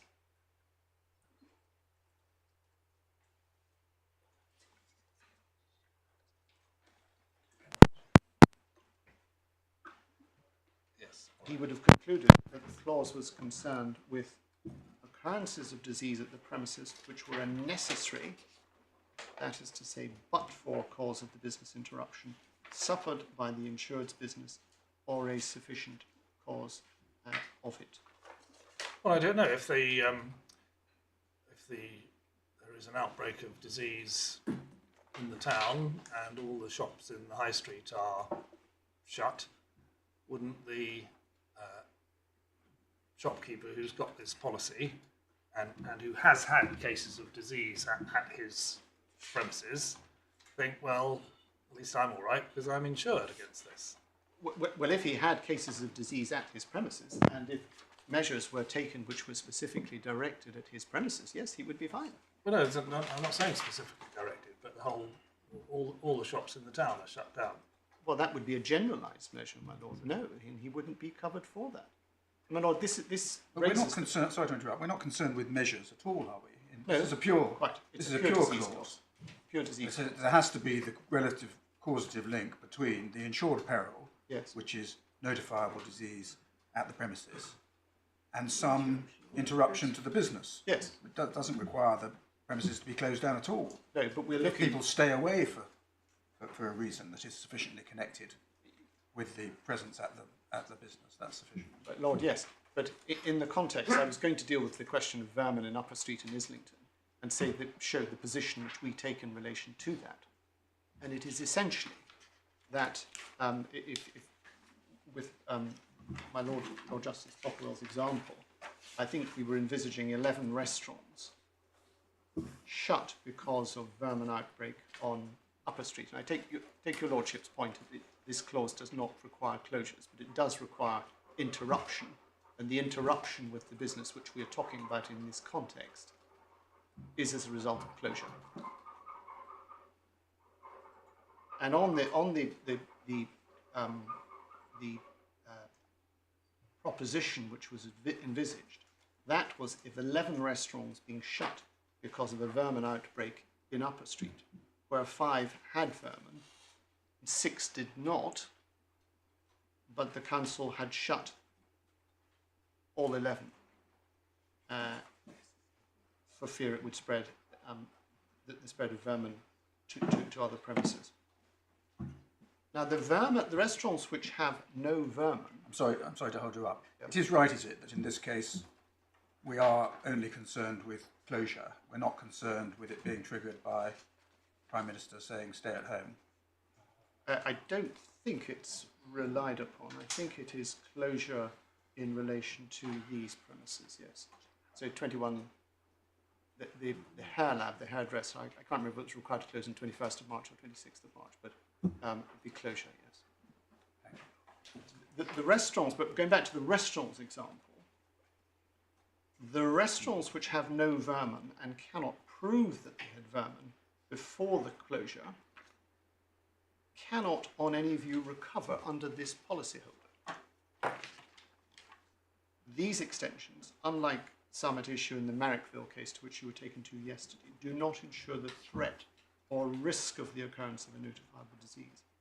Well, it's because of the specific words of your clause, of the discovery of vermin. But look, my lord, that's exactly, yes, yes. But I'm just covering off the point that if the closure order is made because of the risk of spread, it's simply not covered under these 6. I don't at the moment see how the vermin example really gets you anywhere one way or the other, because the language of your clause is very different from the language of the clause that Mr. Keeley was addressing. But the reason I was deploying the example was partly because the example had been floated, and I want to give you our interpretation of how that would work in practice, how the necessary cause test which we apply would work in practice, necessary and or sufficient would work in practice. And what we say in relation to these, where the 5 restaurants which are closed because they've got vermin, but let's say it's 5, let's take measles as the example, 11 nurseries, which that was used in the trial below. 11 nurseries closed by the local authority because of an outbreak of measles. 5 have the measles, the other 6 do not. The nurseries which do not have measles on the premises would not be covered under our policy at all if all 11 of them are closed because of some generalised prophylactic order. No, but the right example is they do have measles on it, but they're not closed because the council knows there are measles there. They're closed because of the possibility of measles. No, there. my lord, no. That's the hypothetical example, and you say in those circumstances not satisfied. It is not satisfied. There must be measles there, and the council must know about them, because the measles on the premises must be a necessary or sufficient cause of the action taken by the council. That's what we say this clause compels on the facts of those cases. And it's not enough that the council thinks there's a possibility or even a probability Or even of measles there and is right about that. They've got to know for a fact that there are measles there. So that's your case? Yes, because it's a necessary cause of the loss. And if they think, well, we're 99% sure that there will be, but we haven't had a chance to test yet, that won't do. That could be. There may be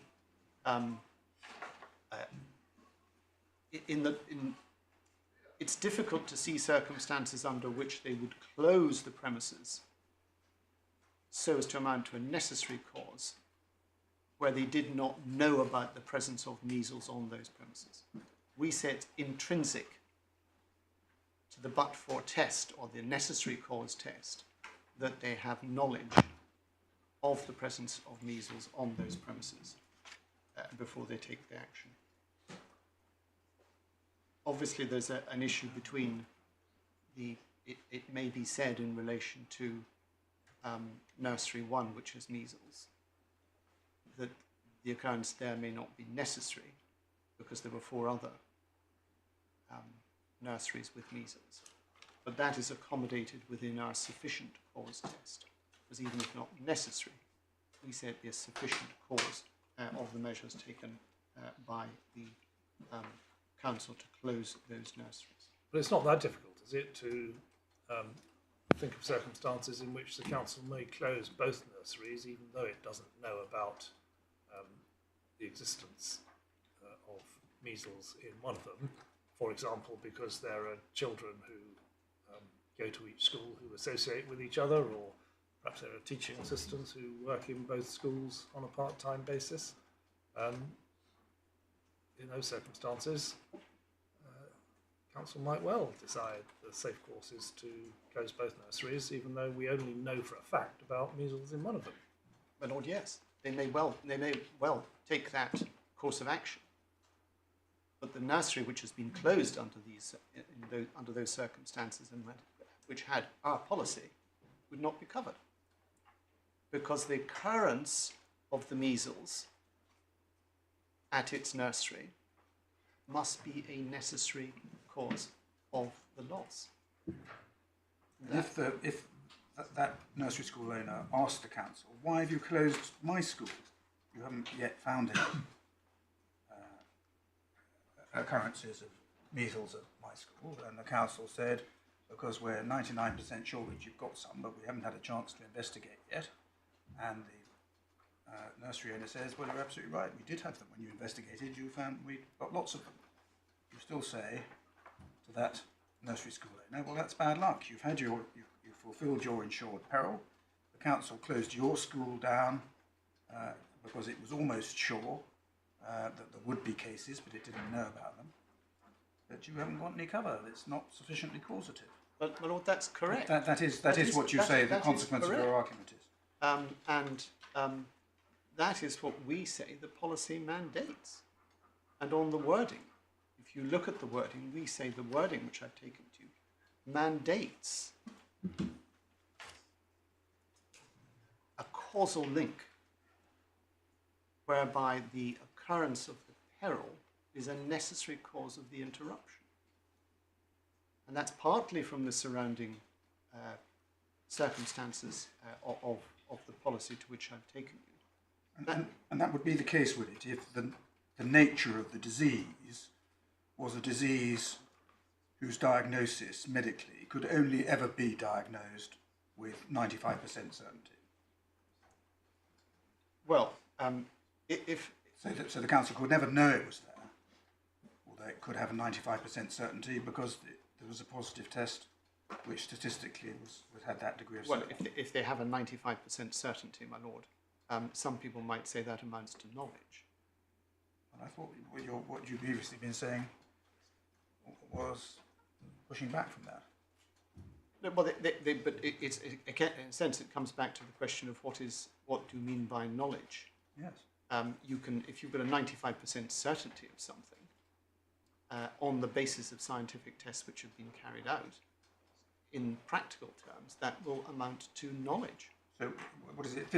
Belief of more than 50% likelihood, or where do you put the line? My Lord, it's a test which would be applied in pragmatic ways. It's not going to be 51% plus.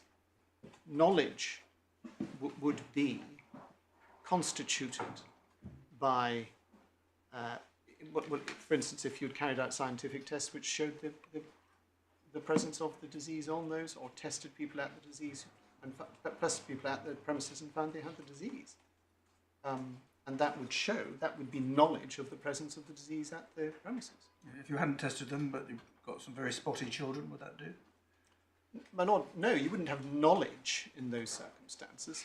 That may be, that would be circumstances, but I stick to our point, which is that the person imposing the closure in relation to the nurseries must have knowledge of what is happening. Belief That's because... isn't good enough, knowledge is. I'm so sorry, my lady, I didn't... Belief is not good enough, knowledge is. Knowledge is, yes. That's the difference in many ways between you and Mr. Keeley.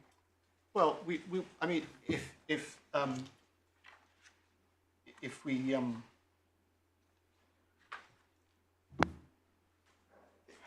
in my submission, the difference between me and Mr. Keeley may be more apparent than real. It may just be that words have been used, but a reasonable belief in the presence of belief. I mean, it depends upon the nature of the reasonable belief. So both schools have measles. If the council had tested anyone at the second school, or if the council tested sufficiently at the second school, they would have known that, but they didn't. They just decided to close both schools, and on your case, only one of them is covered. Sorry. If only one. Both schools have in fact got Yes. people with measles. Yes. If the council had tested at the second school, they would have discovered and known that.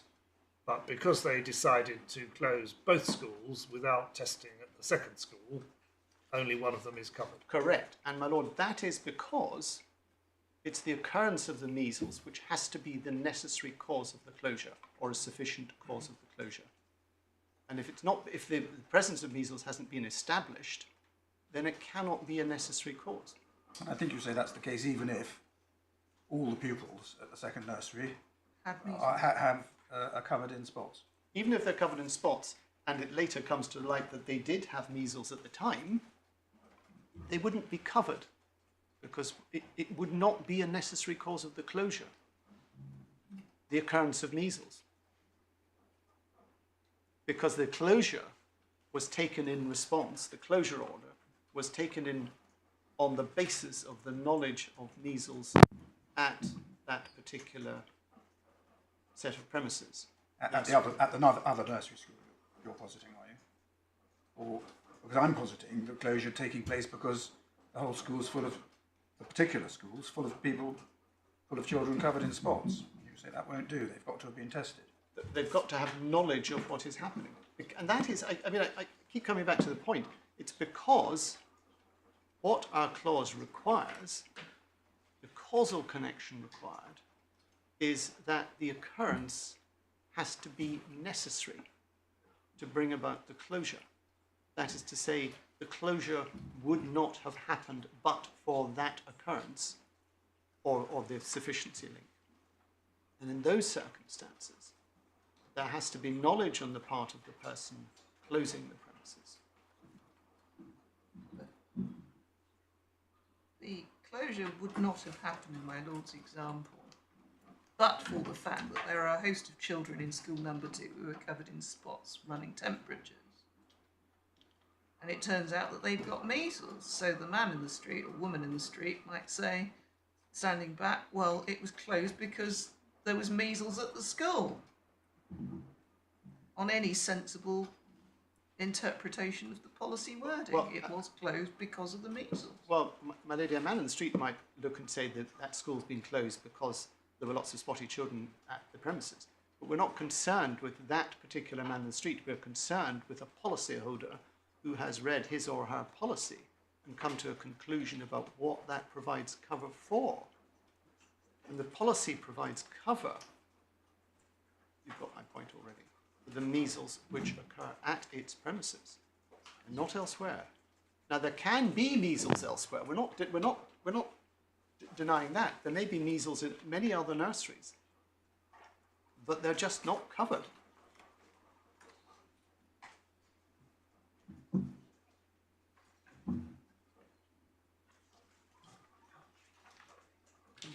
Now,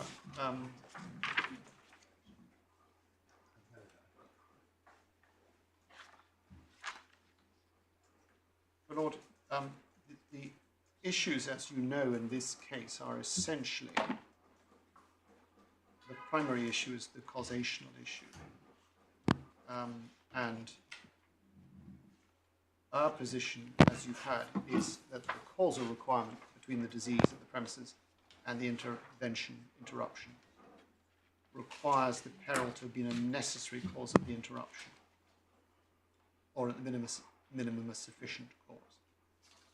Now, if the court concludes that the policy language does not call for the application of that test, then we submit that the language most aptly requires the distinct effective cause test, which the following market advances in the XL case, but not the diluted concurrent cause test advanced by policyholders.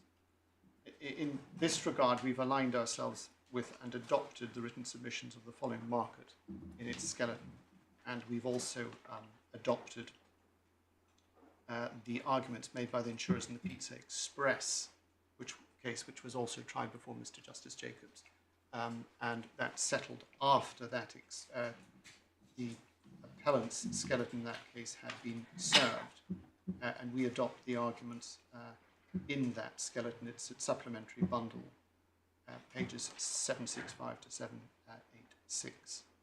And as you may have seen, if you've had an opportunity to read that, Pizza Express insurers identified 7 fundamental errors in the judgment, which they said were fundamental.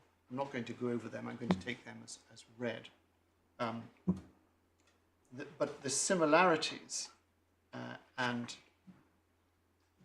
differences between the position which we advance and the position advanced in XL is not so great as might at first impression suggest, as was recognised in the judgment at paragraph 168.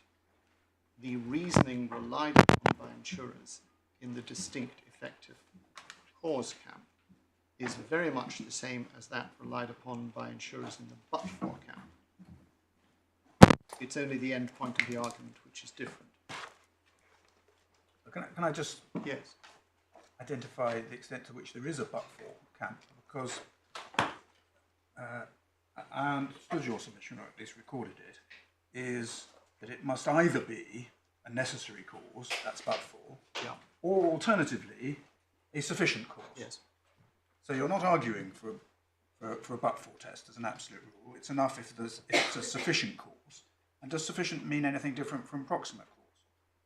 No, well, my lord, the but-for test, there'll all be proximate causes, my lord. The but-for test is only a way of eliminating, it's a sort of threshold or gateway to the proximate cause test. I'm going to come on to that. But the sufficient cause will also have to be a proximate cause, yes. But there are two alternatives. I think, as you stated it and later explained it, if you can't satisfy the but-for test, you can sometimes satisfy the sufficient cause test, and yes. If you do, that's sufficient. Yes. So but-for is not itself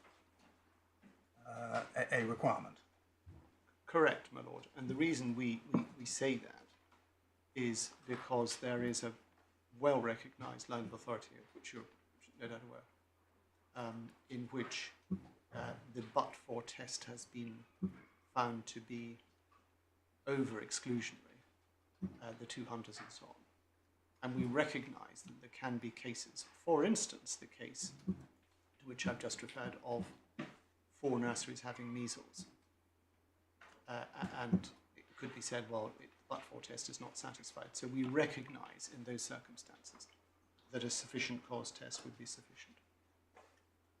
So why are we concerned with the but-for test at all? Because that is what is going to apply in the vast majority of cases, as the Supreme Court said. I'll take you to these passages in a second, but the Supreme Court said that in the vast majority of cases, it would be the but-for test is a minimum threshold test of causation. Thank you. I'm taking you out your turn slightly. That's paragraph 181. And paragraph 186 of the Supreme Court judgment, authorities 2 180. Departures from the but-for test in any field of law are rare. So that is, in a sense, the starting point of the analysis in relation to this. And so we've applied the but-for, but recognised that there may be cases where it can and should be disapplied in accordance with the approach recognised in the authority. But Lord, I was just saying the similarities and differences between us and the distinct effective cause camp. We all agree, all insurers agree that the judge was wrong to construe the causal requirement in the ATP clauses in the same way as the Supreme Court construed the causal requirement in all radius clauses. We all agree that the error stems from the judge's failure to recognise the inherent and fundamental differences between the nature of the cover provided by those two clauses. And so we all take the position that the causal requirement in ATP clauses, properly construed, would not be satisfied by national or wide area restrictions on use imposed on a blanket and indiscriminate basis in response to the general prevalence of COVID-19 without any specific regard, without any specific reference or regard to any cases of COVID-19 at the insured premises. Insurers also agree that the causal requirement under the ATP clause requires a direct causal relationship between the occurrence of disease at the premises and the restrictions on the use of the premises imposed in response, in the sense that the restrictions were directed at and taken in specific response to and with knowledge of the cases at the premises. And the narrow difference between us is how best to give effect to that direct causal requirement. On our case, the direct causal relationship is best given effect to by the application of the but-for test, or at a minimum, the sufficient cause test. But if the but-for causation test is not required in your measles example, which is an example of the operation of this particular peril, why should it be required in relation to any other operation of this particular peril? Because, my lord, that is the starting point. You ask yourself, first of all, does it satisfy the but-for test? And you accept that for measles it doesn't have to? If the circumstances are such that it can be disapplied by reference to existing authorities, because there are two cases, which each of which is sufficient, but because they're sufficient mean that the other is not necessary. In those circumstances, the but-for test is disapplied. That's what proximate causes are. Yes. Well, Rod, I'm going to,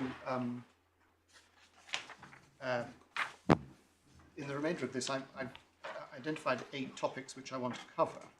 and I'm going to have to go through those quite quickly now, but a lot of the ground has obviously been covered by Mr. Keeley already. But the first topic I wanted to cover was the question of contemplation of the parties and hindsight.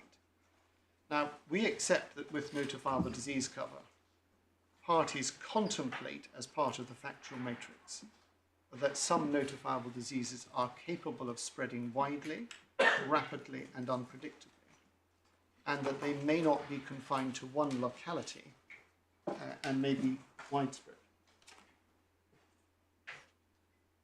And third, that they may attract wide area intervention.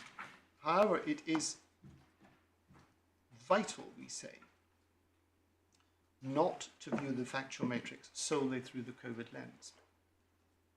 Often lip service is paid to this, and policyholders outwardly eschew a hindsight-driven approach, but in reality, when examples are posed and constructions are tested, it's plain that a hindsight-driven approach is being adopted. And this is particularly important in this case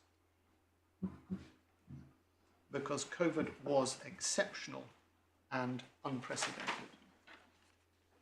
So to construe these ATP extensions, which were agreed pre-pandemic, through the COVID prism of statistical modelling and lockdowns, is to let the exceptional case dictate the proper construction of the clause. This was a policy which incepted on the 31st of January, so that the existence of COVID was pretty well known at that stage, although it hadn't yet had any dramatic effect in this country. I can't remember where we were on Italy, for example, by the end of January, but it may not quite be the same element of hindsight that Mr. Keeley is entitled to invoke in relation to a policy that incepted the previous May, was it? No, well, two of my policies were incepted in August 2019, so yeah. So that would apply. In relation to COVID, I mean, it's true, I think, that the World Health Organization may have declared COVID a notifiable disease at the end of January. Yeah. But the explosion of cases as such in Europe and certainly in Britain did not occur until February. Certainly in Britain, that's right. Certainly in Britain, yes. I think in Italy too. In Italy, February. I think it was February because I Yes. was in Singapore in January when the first noted case occurred, and I flew back. And it was after that they closed down in Italy. Yes. Anyway, that's... from recollection, I think the first case in Britain may have been diagnosed towards the end of January. I'm not sure, but it wasn't. It was the explosion thereafter, really, which took off.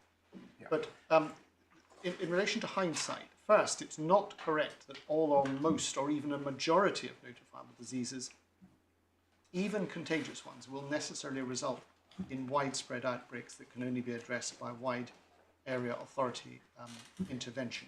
The situation with the SARS-CoV-2 virus was a highly exceptional one, given its particular characteristics. And by contrast, in recent weeks, I think, there have been closures for measles in various parts of Britain. And none of those has obviously attracted a widespread local authority action. Secondly, even where there have been widespread outbreaks of disease, widespread authority action has never happened until the COVID-19 pandemic. And one can go through the history of various pandemics going back to 1918 with Spanish flu, but there has been no occasion on which a widespread intervention of the nature and extent has ever been imposed before. Didn't happen with SARS, and even during SARS, there are examples which we looked at yesterday in supplementary bundle tabs 18 and 19 of circumstances where specific orders were placed on hospitals at a meat processing factory in Weston-super-Mare and Kirklees. So those were the sorts of measures which one might expect. but generalized nationwide intervention of to the extent which was carried out in relation to COVID is not a phenomenon which we have ever seen before in this country, certainly in living memory. So that is in relation to hindsight and the risks of bringing hindsight to bear, because what in fact happened was something which was unprecedented and would not have been foreseen by the parties. Now, the second topic which I want to cover is, I can take this fairly rapidly because it is, we say that the decision of the Supreme Court was exceptional. What it decided, obviously, was that each case of disease was not necessary to give rise to the government restrictions, nor was it sufficient to, on its own, to give rise to the relevant restrictions placed on the premises. And nonetheless, each case was held to be a proximate cause of the government action in 2020. Now, we say that was not consistent. That was an extension of existing jurisprudence in relation to the area of causation. And my friend Mr. Kramer disputes that in his supplementary skeleton at, we needn't go to it, tab 9a, paragraph 5. He suggests that the approach did not depart from orthodoxy and applied settled principles. He's cited some references there of textbooks which I needn't take you to, because the critical point is the observation of Lord Briggs, paragraph 321 in the Supreme Court, where he describes the exception or the approach of the majority as an extension into new territory. So, my lord, we say in this case there should be a return to orthodox principles of causation, and those are principles which were said by the Supreme Court to apply to the vast majority of insurance cases. That's paragraph 181 of the judgment. And then at paragraph 168, the Supreme Court said that departures from but for in the field of law are rare.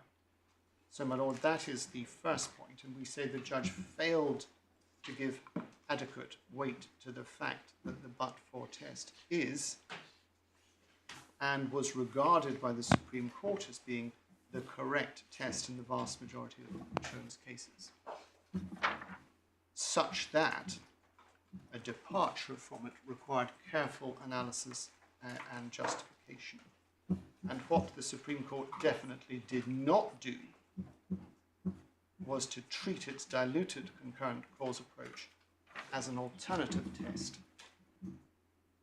to pick, to select or choose from a selection box of possible causation analyses. It was a decision on its own facts and circumstances to address the particular problem raised by radius clauses, and it can't and shouldn't be transposed to our context. My third issue is but-for causation generally. My Lord Justice Popplewell raised the issue about proximate causation. But-for causation is not a substitute for proximate causation, but rather it's a threshold test that forms part of a proximate causation inquiry. It addresses factual as opposed to legal causation. And simply put, but-for causes will be proximate causes. But if Y would have occurred irrespective of X, then in the vast majority of cases, X cannot be considered. Sorry, I've said that wrongly. I should have said not all but-for causes will be proximate causes. But But if Y would have occurred irrespective of their X, then in the vast majority of cases, X cannot be considered as a matter of fact a cause of Y. And as I've said, the Supreme Court said it is a test which will be applied in the vast majority of insurance cases and any field of law. And the causal test required by the ATP policies is, as my Lord Justice Popplewell has just said, one of proximate causation. But if, as a first step of that proximate cause inquiry, the interruption or interference of the premises would have occurred in any event, irrespective of the case at the premises, the case at the premises is not, in fact, a possible proximate cause of such interruption. And I've already explained the extent to which we we would apply a recognised exception to that in relation to sufficient causes. A short point, which... well, do you want to make that short point at 2 o'clock? Yes.